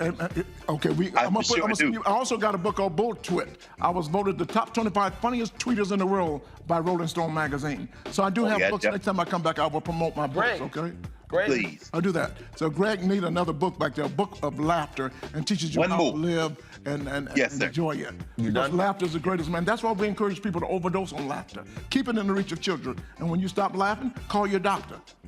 Gotcha. And when you laugh for more than 4 hours, call your doctor. We'll give the doctor a prescription so the doctor can laugh along with you. It's important to laugh. When you stop laughing, you stop living. I'm George Wallace. I love you. There's absolutely nothing you can do about it. I'm going to take over the show. I'm auditioning for this show right now. I'm doing pretty good. Y'all go to DC Improv. You go see George. Be sure to bring you some cinnamon. It's going to be a whole thing. You don't... You feel... I'll see y'all tomorrow. New Birth. Missionary Baptist Church in Atlanta. You going there? Bishop Bryan is a good friend of mine. I worked his church there, and I didn't have to tell him. I couldn't tell him that I used to work for Eddie Long. Chris Tucker and I went to Chris. Listen.